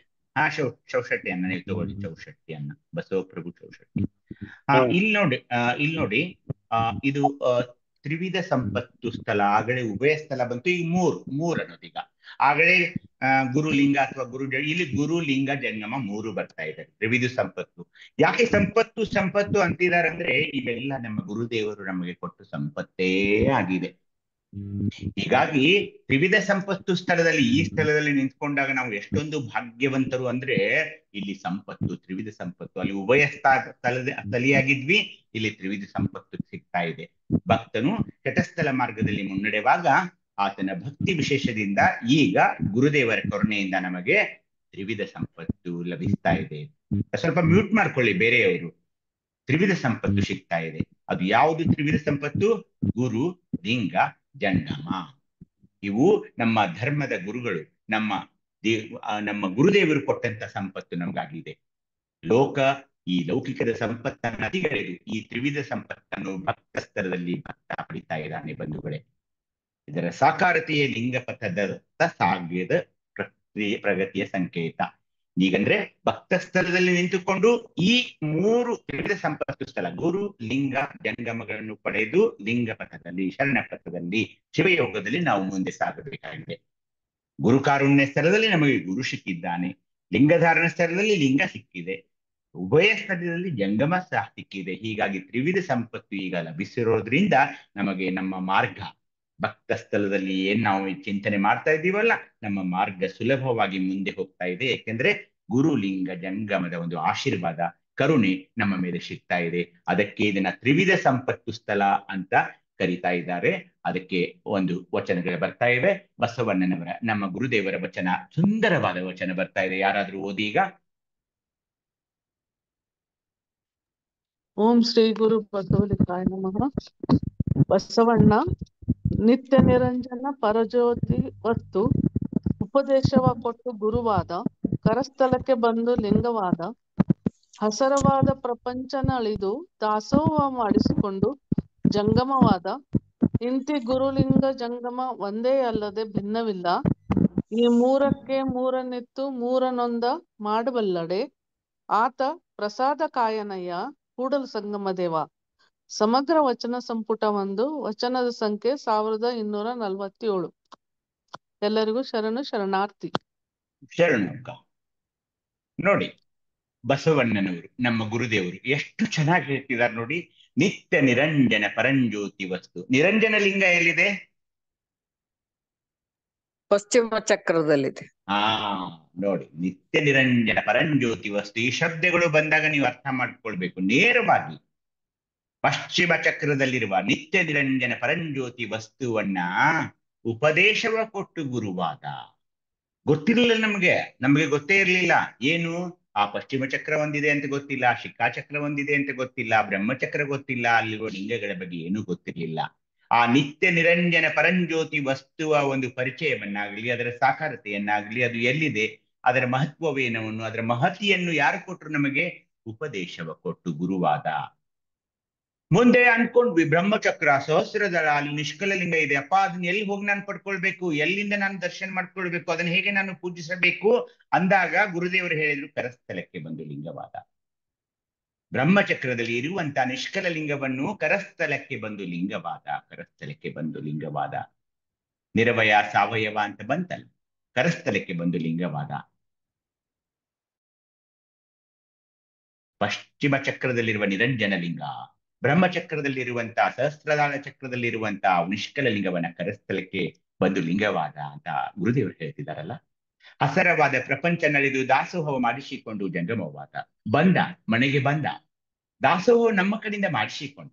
ಹಸರವಾದ ಪ್ರಪಂಚ ನಡೆದು, ಹಸರವಾದ ಅಂದ್ರೆ ಈ ಲೌಕಿಕ ಪ್ರಪಂಚನ ಒಂದು ಎಲ್ಲಾ ಆಶಯ ಆಮಿಷಗಳನ್ನೆಲ್ಲ ಅಳಿದು ಆ ದಾಸೋಹಂ ಭಾವದಲ್ಲಿ ನಮ್ಮ ಹತ್ತಿರ ಬಂದು ನಮ್ಮ ಸೇವೆಯನ್ನು ಮಾಡಿಸಿಕೊಂಡು ದಾಸೋಹಂ ಭಾವನೆಯಲ್ಲಿ ನಮ್ಮಲ್ಲಿ ಮೂಡಿಸಿ ತಾನು ಜಂಗಮವಾದ. ಯಾರು? ಅವನೇ, ಎಲ್ಲ ಅವನೇ, ಪರವಸ್ತುವೇ. ಗುರುವಾದ, ಲಿಂಗವಾದ, ಜಂಗಮವಾದ. ಎಲ್ಲ ನೋಡಿ ಎಷ್ಟೊಂದು ಪುಳಿಕಿತ ಆಗುತ್ತೆ ಮನಸ್ಸು ಇವುಗಳನ್ನೆಲ್ಲ ಕೇಳುವಾಗ. ಹೀಗಾಗಿ ಬಂಧುಗಳೇ, ಗುರುದೇವರು ಹೇಳ್ತಿದ್ದಾರೆ, ಗುರು ಲಿಂಗ ಜಂಗಮ ಒಂದೇ ಅಲ್ಲದೆ ಭಿನ್ನವಿಲ್ಲ. ಇದೇ ತ್ರಿವಿಧ ಸಂಪತ್ತಿ. ಗುರು ಹೆಚ್ಚಿನವನು, ಲಿಂಗ ಕಡೆಯವನು, ಜಂಗಮ ಹೆಚ್ಚಿನ, ಈ ತರದ ಏನೂ ಇಲ್ಲ. ಎಲ್ಲವೂ ಒಂದೇ. ಗುರು ಲಿಂಗ ಜಂಗಮ ಎಲ್ಲಿಂದ ಪ್ರಾರಂಭವಾಯಿತು? ನಿತ್ಯ ನಿರಂಜನ ಪರಂಜ್ಯೋತಿ ವಸ್ತು. ಆತನೇ ಗುರು, ಆತನೇ ಕರಸ್ಥಲಕ್ಕೆ ಬಂದು ಲಿಂಗ ಆದ, ಆತನೇ ನಮ್ಮ ಮನೆಗೆ ಬಂದು ದಾಸೋಹ ಭಾವದಲ್ಲಿ ನಮ್ಮಲ್ಲಿ ಮೂಡಿಸಿ ನಮ್ಮಿಂದ ದಾಸೋಹ ಮಾಡಿಕೊಂಡು ಜಂಗಮವಾದ. ಅನಾದಿ ಜಂಗಮ, ಆದಿ ಲಿಂಗ. ಇವರ ಮೂರು ಜನರಿಗೆ ಭಿನ್ನವಿಲ್ಲ. ಆ ಮೂರಕ್ಕೆ ಮೂರನಿತ್ತು, ಮೂರನ್ನೊಂದು ಬಲ್ಲದೆ. ಅದನ್ನ ನಾವು ಅರ್ಥಕೊಳ್ಬೇಕು. ಈ ಶಿವಯೋಗದಲ್ಲಿ ಅದ್ ಮಾಡ್ಬೇಕಾಗಿದೆ. ಆ ಮೂರಕ್ಕೆ ಮೂರನಿತ್ತು ಅಂದ್ರೆ ಗುರುಲಿಂಗ ಜಂಗಮಕ್ಕೆ ತನು ಮನ ಧನವನಿತ್ತು, ಮೂರನ್ನೊಂದ ಮಾಡಬಲ್ಲದೆ. ಮತ್ತೆ ಮೂರನ್ನೊಂದ ಮಾಡಿದಾಗ ನಿತ್ಯ ನಿರಂಜನ ಪರಂಜ್ಯೋತಿ ವಸ್ತುವಿನ ದರ್ಶನ ಮಾಡಿಕೊಳ್ಳಬೇಕಾಗಿದೆ ಶಿವಯೋಗದಲ್ಲಿ. ಆ ಮೂರಕ್ಕೆ ಮೂರನಿತ್ತು, ಗುರುಲಿಂಗ ಜಂಗಮಕ್ಕೆ ತನು ಮನ ಧನವನಿತ್ತು, ದಾಸೋಹವನ್ನು ಮಾಡಿ ಮೂರನ್ನೊಂದ ಮಾಡಬಲ್ಲದೆ. ಮಾಡೋದೇ ಗುರಿ ಈ ಶಿವಯೋಗದ್ದು. ಗುರುಲಿಂಗ ಜಂಗಮವನ್ನ ಅವು ಮೂರೇನಿದೆಯಲ್ಲ ಒಂದು ಮಾಡಬೇಕು. ಆಗ ಏನಾಗ್ತೀವಿ ನಾವು? ಆತ ಪ್ರಸಾದ ಕಾಯನಯ್ಯ. ನಾವು ಅವಾಗ ಏನಂತಾರೆ ನಮಗೆ? ಪ್ರಸಾದಕಾಯ. ಪ್ರಸಾದಿ ಅಂತಾನು ಕರೀತಾರೆ ನಮಗೆ. ಪ್ರಸಾದಕಾಯ ಅಷ್ಟೇ ಅಲ್ಲ, ಅವು ಕೆಲವೊಂದು ಎಷ್ಟೋ ಶರಣರ ಅಡ್ಡೆಸರುಗಳು ನಮ್ಮ ಉತ್ತರ ಕರ್ನಾಟಕದಲ್ಲಿ ಪ್ರಸಾದಿ ಅಂತ ಅಡ್ಡೆಸರುಗಳಿವೆ. ಏಕೆಂದ್ರೆ ಅವರಲ್ಲಿ ನಿತ್ಯ ನಿರಂಜನೆ ಯಾವಾಗ್ಲೂ ಅವರ ಮನೆಯಲ್ಲಿ ಈ ದಾಸೋಹ ನಡೀತಾ ಇತ್ತು ಅನ್ನೋದಕ್ಕೆ ಅವರ ಅಡ್ಡ ಹೆಸರುಗಳೇ, ಅವರ ಮನೆತನದ ಹೆಸರುಗಳೇ ಪ್ರಸಾದಿ ಅಂತ ಇದೆ. ನಾನು ಕೇಳಿದ್ದೀನಿ. ಆತ ಪ್ರಸಾದಕಾಯನೆಯ ಕೂಡಲ ಸಂಗಮ ದೇವ ಅಂತ ಈ ಸುಂದರವಾದ ವಚನ, ಅತ್ಯಂತ ಸುಂದರವಾದ ವಚನವನ್ನ ಇದೀಗ ಪಠಿಸಿದರು. ಈಗ ಉರಿಲಿಂಗ ಪೆದ್ದಿಗಳ ಒಂದು ವಚನವನ್ನ ಯಾರಾದ್ರೂ ಹೇಳಿ. ಈ ಕಡೆ ಬಂದಿದೆ ನೋಡಿ. ಗುರು ಬಸವಲಿಂಗಾಯ ನಮಃ. ಉರಿಲಿಂಗ ಪೆದ್ದಿ. ಗುರು ಸ್ವರೂಪನಾಗಿ ಮಹಾಸ್ಥಾನದಲ್ಲಿರುತ್ತಿದ್ದೆ, ಲಿಂಗ ಸ್ವರೂಪನಾಗಿ ಭ್ರೂ ಮಧ್ಯದಲ್ಲಿರುತ್ತಿದ್ದೆ, ಜಂಗಮ ಸ್ವರೂಪನಾಗಿ ಹೃದಯ ಕಮಲದಲ್ಲಿರುತ್ತಿದ್ದೆ. ಈ ಪರಿಯಲ್ಲಿ ಅಂತರಂಗದಲ್ಲಿ ಭರಿತನಾಗಿದ್ದೇಯ, ಬಹಿರಂಗದಲ್ಲಿ ಶ್ರೀ ಗುರು ಲಿಂಗವಾಗಿ ದೀಕ್ಷಿಸಿ ರಕ್ಷಿಸಿದೆ, ಶಿವಲಿಂಗವಾಗಿ ಕರಸ್ಥಲದಲ್ಲಿ ಪೂಜೆಗೊಂಡು ರಕ್ಷಿಸಿದೆ, ಜಂಗಮಲಿಂಗವಾಗಿ ಅವಗುಣಗಳನ್ನೆಲ್ಲವನ್ನೂ ಕಳೆದು ಶಿಕ್ಷಿಸಿ ರಕ್ಷಿಸಿದೆ. ಇಂತಿ ತ್ರಿವಿಧವು ಒಂದೇ ರೂಪಾಗಿ ಎನ್ನ ಅಂತರಂಗ ಬಹಿರಂಗ ಭರಿತನಾಗಿ ಪ್ರಸಾದವ ಕರುಣಿಸಿ ಮುಕ್ತನ ಮಾಡಿದೆಯ, ಉರಿಲಿಂಗ ಪೆದ್ದಿ ಪ್ರಿಯ ವಿಶ್ವೇಶ್ವರ. ಸಮಗ್ರ ವಚನ ಸಂಪುಟ 6, ವಚನ ಸಂಖ್ಯೆ 1376. ಶರಣು ಶರಣಾರ್ಥಿ. ನಾಗಲಾಂಬಿಕಾ ಅಕ್ಕ ಅವರಿಗೆ ಶರಣು ಶರಣಾರ್ಥಿಗಳು ಅಕ್ಕ. ನೋಡಿ ಎಷ್ಟು ಚೆನ್ನಾಗಿದೆ ಈ ವಚನ ನೋಡಿ. ಗುರು ಸ್ವರೂಪನಾಗಿ ಮಹಾಸ್ಥಾನದಲ್ಲಿರುತ್ತದೆ, ಲಿಂಗ ಸ್ವರೂಪನಾಗಿ ಭ್ರೂ ಮಧ್ಯದಲ್ಲಿರುತ್ತದೆ. ಗುರುಲಿಂಗ ಎಲ್ಲಿದೆ? ಸ್ವಾಧಿಷ್ಠಾನ ಚಕ್ರದಲ್ಲಿ. ಸ್ವಾಧಿಷ್ಠಾನ ಚಕ್ರ. ಲಿಂಗ ಸ್ವರೂಪನಾಗಿ ಭ್ರೂ ಮಧ್ಯದಲ್ಲಿರುತ್ತದೆ ಅಂದ್ರೆ ಇದು ಯಾವ ಲಿಂಗ ಇರಬಹುದು? ಭ್ರೂ ಮಧ್ಯದಲ್ಲಿರೋ ಲಿಂಗ ಆಜ್ಞಾ ಚಕ್ರ. ಜಂಗಮ ಸ್ವರೂಪನಾಗಿ ಹೃದಯ ಕಮಲ ಮಧ್ಯದಲ್ಲಿರುತ್ತದೆ ಅಂದಾಗ ಯಾವ ಚಕ್ರ ಹೇಳಿ? ಅನಾಹತ ಚಕ್ರ. ನೋಡಿ ಹೀಗೆ ಆಗ್ಲೇ ತಾಯಿ ಮೊದಲು ನಾನು ಜೂಮ್ ಮೀಟಿಂಗ್ ಸ್ಟಾರ್ಟ್ ಆಗೋಕ್ಕಿಂತ ಮುಂಚೆ ಕೆಲವರು ಹೇಳ್ತಾ ಇದ್ರು, ಇವೇನು ವಚನಗಳು ನಮ್ಗೆ ಅರ್ಥ ಆಗ, ಹೀಗೆ ಬಿಡಿಸ್ತಾ ಹೋಗ್ಬೇಕು. ಗುರು ಸ್ವರೂಪನಾಗಿ ಗುರುಲಿಂಗ, ಲಿಂಗ ಸ್ವರೂಪನಾಗಿ ಭ್ರೂ ಮಧ್ಯ ಅಂದ ತಕ್ಷಣ ಆಜ್ಞಾ ಚಕ್ರ, ಜಂಗಮ ಸ್ವರೂಪ ಅನಾಹತ ಚಕ್ರ, ಹೃದಯ ಕಮಲ ಮಧ್ಯದಲ್ಲಿರುತ್ತದೆ. ಈ ಪರಿಯಲ್ಲಿ ಅಂತರಂಗದಲ್ಲಿ ಭರಿತನಾಗಿದ್ದೇಯ. ಯಾರು? ನಮ್ಮ ಇಷ್ಟಲಿಂಗದಲ್ಲಿರುವ ಇಷ್ಟಲಿಂಗ ಏನಿದೆಯಲ್ಲ ಇವೇ. ಬಹಿರಂಗದಲ್ಲಿ ಶ್ರೀ ಗುರುಲಿಂಗವಾಗಿ ದೀಕ್ಷಿಸಿ ರಕ್ಷಿಸಿದೆ. ಗುರುಲಿಂಗ ಎಲ್ಲಿದೆ ಅಂತ ಹೇಳಿದ್ರಿ ನೀವು? ಆಚಾರಲಿಂಗದಲ್ಲಿ, ಸ್ವಾಧಿಷ್ಠಾನ ಚಕ್ರದಲ್ಲಿ. ಶಿವಲಿಂಗ ಪೂರಕ ಚಕ್ರದಲ್ಲಿ. ಎಲ್ಲೇ ಇರಲಿ ಇವೆಲ್ಲಾ ಲಿಂಗಗಳು ಅವು ಕರಸ್ಥಲದಲ್ಲಿರುವ ಇಷ್ಟಲಿಂಗದ ಒಂದು ಸ್ವರೂಪವೇ ಆಗಿವೆ. ಏನ್ ಹೇಳಿದ್ರು? ಗುರುಲಿಂಗವಾಗಿ ದೀಕ್ಷಿಸಿ ರಕ್ಷಿಸಿದೆ, ಶಿವಲಿಂಗವಾಗಿ ಕರಸ್ಥಲದಲ್ಲಿ ಪೂಜೆಗೊಂಡು ರಕ್ಷಿಸಿದೆ. ಮ್ಯೂಟ್ ಮಾಡ್ಕೊಳ್ಳಿ. ಜಂಗಮಲಿಂಗವಾಗಿ ಅವಗುಣಗಳೆಲ್ಲವನ್ನು ಕಳೆದು ಶಿಕ್ಷಿಸಿ ರಕ್ಷಿಸಿದೆ. ಇವೆಲ್ಲ ಲಿಂಗಗಳು ನೋಡಿ ಎಷ್ಟೊಂದು ಸುಂದರವಾಗಿ ದೀಕ್ಷಿಸಿ ರಕ್ಷಿಸಿದೆ, ಪೂಜೆಗೊಂಡು ರಕ್ಷಿಸಿದೆ, ಕಳೆದು ಶಿಕ್ಷಿಸಿ ರಕ್ಷಿಸಿದೆ. ಇಂತಿ ತ್ರಿವಿಧವು ಒಂದೇ ರೂಪಾಗಿ ಎನ್ನ ಅಂತರಂಗ ಬಹಿರಂಗ ಭರಿತನಾಗಿ ಅಷ್ಟೇ ಅಲ್ಲ, ಪ್ರಸಾದವ ಕರುಣಿಸಿ. ನಾನು ದುಡಿದು ಆಹಾರವನ್ನು ತಂದೆ, ನಾನು ದುಡಿದು ಆ ದುಡ್ಡದಿಂದಲಿಂದೆಲ್ಲ ಮಾಡ್ತಾ ಇದ್ದೀನಿ ಅಲ್ಲಪ್ಪ, ಅದಲ್ಲ. ನಾವೇನ್ ಇವತ್ತು ಉಂಟಿದೀವಲ್ಲ, ಏನ್ ನಾವು ಇವು ಆಹಾರ ಸೇವನೆ ಮಾಡ್ತಿದ್ದೀವಲ್ಲ, ಅದನ್ನೆಲ್ಲ ಯಾರು ನಮಗೆ ಕರುಣಿಸ್ತಿದ್ದಾರೆ ಅಂದ್ರೆ ಪರಬಸವಣ್ಣಿ ಅಥವಾ ನಮ್ಮ ಗುರುದೇವರು. ಆ ಲಿಂಗ ಪ್ರಸಾದವ ಕರುಣಿಸಿ ಮುಕ್ತನ ಮಾಡಿದೆಯಯ್ಯ ಉರುಲಿಂಗ ಪೆದ್ದಿ ಪ್ರಿಯ ವಿಶ್ವೇಶ್ವರಯ್ಯ ಅನ್ನೋವಾಗ ನಾವು ಆ ಶಿವಯೋಗದ ನೆಲೆಯನ್ನ ಅರ್ಥ ಮಾಡಿಕೊಳ್ಳಬೇಕು ಅಂತ ಹೇಳಿ ಇಲ್ಲಿಗೆ ನಾವು ನಿಲ್ಲಿಸೋಣ. 9:30 ಆಗಿದೆ. ನಾನು ಹೇಳೋದೇನೆಂದ್ರೆ ಭಕ್ತಿ ಸ್ಥಳ ಭೃಂಗೀಶನ್ ಅವ್ರು ಕೊಟ್ಟಿದೆ, ಉಭಯ ಸ್ಥಳ ಅನ್ನೋದನ್ನ ಅನಸೂಯ ಅಕ್ಕ ಅವ್ರು ಕೊಟ್ಟಿದೆ, ತ್ರಿವಿಧ ಸಂಪತ್ತಿ ಸ್ಥಳ ಅನ್ನೋದನ್ನ ಬಸವಪ್ರಭು ಚೌಸೃಷ್ಟಿ ಅವರು ತಗೊಂಡಿದ್ದಾರೆ. ಮುಂದಿನ ಸಾರಿ ನಾವು ಮುಂದಿನ ಸ್ಥಳಗಳನ್ನ ನೋಡ್ತಾ ಹೋಗೋಣ ಅಂತ ಹೇಳಿ ಈ ಸದವಕಾಶಕ್ಕಾಗಿ ತಮ್ಮೆಲ್ಲರ ಪಾದಾರವಿಂದಗಳಿಗೆ ನಮಿಸುತ್ತಾ ನಾನು ಇಲ್ಲಿಗೆ ನನ್ನ ವ್ಯಾಖ್ಯಾನವನ್ನ ನಿಲ್ಲಿಸ್ತೇನೆ. ಎಲ್ಲರಿಗೂ ಶರಣು ಶರಣಾರ್ಥಿಗಳು.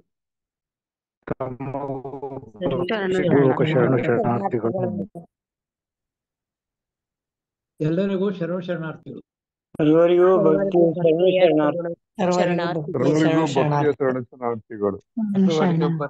ಶರಣು ಶರಣಾರ್ಥಿಗಳು. ಯಾರಾದ್ರೂ ಏನಾದ್ರೂ ಸಂದು ಸಂಶಯ ಸಲಹೆ ಏನಾದ್ರೂ ಹೇಳ್ಬೇಕಾಗಿದ್ರೆ ಕೇಳ್ಬೇಕಾಗಿದ್ರೆ ಕೇಳಿ. ಶರಣು ಶರಣಾರ್ಥಿಯಪ್ಪ. ಹಾ ಹೇಳಿ. ಬಸವಮುತ್ತೇಕರ್ ಅಂತ ನಂಜನಗೂಡಿಂದ ಹೇಳಿ. ಈಗ ನಾವು ಪ್ರತಿನಿತ್ಯವೂ ವಿಚಾರವನ್ನ ಕೇಳ್ತಾ ಬರ್ತಾ ಇದ್ದೀವಿ. ಉಳಿದವರು ಮ್ಯೂಟ್ ಮಾಡ್ಕೊಳ್ಳಿ ಸ್ವಲ್ಪ ಪ್ಲೀಸ್. ಹೇಳಿ ಅಣ್ಣ.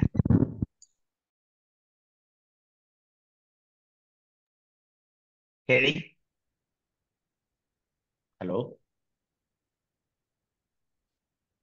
ನಂಜನಗೂಡಿಂದ ಯಾರೋ ಕೇಳ್ತಾ ಇದ್ರು ಪ್ರಶ್ನೆ, ಕೇಳಿ ದಯವಿಟ್ಟು. ಕೇಳಿಸ್ತಾ ಇದೆಯಾ? ಸುರೇಶ್ ಅವರಲ್ವಾ? ಸುರೇಶ್ ಅವರ ಅವ್ರ ಮಗ ಮಧುಶಂಕರ್ ಅಂತ ಮಾತಾಡ್ತಾ ಇದ್ದೀನಿ ಗುರುಗಳೇ. ಹಾ ಮಧು, ಹೇಳಿ ಮಧು. ಹಾ ಗುರುಗಳೇ, ಈಗ ಬಹಳಷ್ಟು ವಚನ ಅನುಭವ ಏನ್ ಹೇಳುತ್ತೆ ಅಂತಂದ್ರೆ, ನಾವು ಈಗ ವಿಚಾರ, ಆಚಾರ ಮತ್ತು ಅನುಭವ, ಈಗ ನಾವು ವಿಚಾರವನ್ನೇ ಮಾಡ್ತಾ ಹೋದ್ರೆ ಅಥವಾ ಆಚಾರಕ್ಕೆ ಬರ್ತಿ ಹೇಗೆ ಅನ್ನೋ ಒಂದು ಭಾವ ನನ್ಗನ್ಸುತ್ತೆ ಗುರುವೆ. ಈಗ ವಿಚಾರದಿಂದ ಆಚಾರಕ್ಕೆ ಬರ್ಬೇಕು ಅಥವಾ ಆಚಾರದಿಂದ ವಿಚಾರಕ್ಕೆ ಬರ್ಬೇಕು ಅನ್ನೋ ಒಂದು ಗೊಂದಲ ಇದೆ ಗುರುಗಳೇ ನನ್ಗೆ ಬಹಳಷ್ಟು ದಿನದಿಂದ. ವಚನ ಹೇಳಿ, ನೀವೊಂದು ವಚನ ಹೇಳಿ ನಿಮ್ಗೆ ನೆನಪಿದ್ರೆ. ಭಕ್ತಿ ಎಂಬ ಪೃಥ್ವಿಯ ಮೇಲೆ ಬೀಜವೆಂಬ. ಓದಿ ಹಾಗೆ ಮುಂದೆ. ಗುರುವೆಂಬ ಬೀಜವಂಕುರಿಸಿ. ಮುಂದೆ ಹೇಳಿ. ಭಕ್ತಿಯೆಂಬ ಎಲೆ ಆಯಿತು, ವಿಚಾರವೆಂಬ ಹೂವಾಯಿತು, ಆಚಾರವೆಂಬ ಕಾಯಾಯಿತು, ನಿಷ್ಪತ್ತಿ ಎಂಬ ಹಣ್ಣಾಯಿತು. ನಿಷ್ಪತ್ತಿ ಎಂಬ ಹಣ್ಣು ತೊಟ್ಟು ಕಳಚಿ ಬೀಳುವಲ್ಲಿ ಕೂಡಲ ಸಂಗಮ ದೇವ ತನಗೆ ಬೇಕೆಂದು ಎತ್ತಿಕೊಂಡ. ಮಧು ಅವರೇ ಇದೀರಾ? ಮಧು ಅವರೇ, ಹಲೋ, ಪ್ರಶ್ನೆ ಕೇಳಿದವ್ರು ಎಲ್ಲಿ ಹೋದ್ರು? ಕೇಳಿಸ್ತಾ ಇದೆ ಗುರು. ಹಾ, ಇಲ್ಲಿ ಈ ಭಕ್ತಿ ಎಂಬ ಪೃಥ್ವಿಯ ಮೇಲೆ ಗುರುವೆಂಬ ಬೀಜವಂಕುರಿಸಿ ಲಿಂಗವೆಂಬ ಎಲೆಯಾಯಿತು, ಲಿಂಗವೆಂಬ ಎಲೆಯ ಮೇಲೆ ವಿಚಾರವೆಂಬ ಹೂವಾಯಿತು, ತದನಂತರ ಆಚಾರವೆಂಬ ಕಾಯಾಯಿತು ಅಂತ ಅನ್ನೋವಾಗ ಮೊದಲು ವಿಚಾರವಿಲ್ಲದೆ ಆಚಾರವನ್ನ ಮಾಡೋಕ್ಕಾಗಲ್ಲ. ಎಲ್ಲರೂ ತಮ್ಮ ತಮ್ಮ ವಿಚಾರಗಳನ್ನ ಅನುಭವ ಮಂಟಪದಲ್ಲಿ ಮಂಡಿಸಿ ಅದಕ್ಕೆ ಆಚಾರದ ಒಂದು ಮುದ್ರೆಯನ್ನ ಒತ್ತಬೇಕಲ್ವೇ?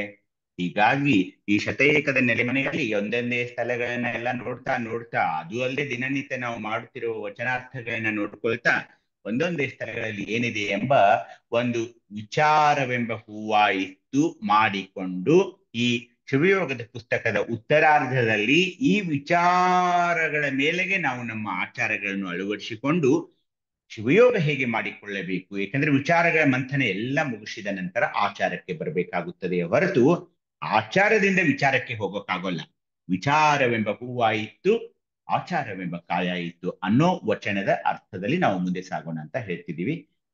ನೋಡಿ ನಿಮ್ಮ ಒಂದು ವಿಚಾರ.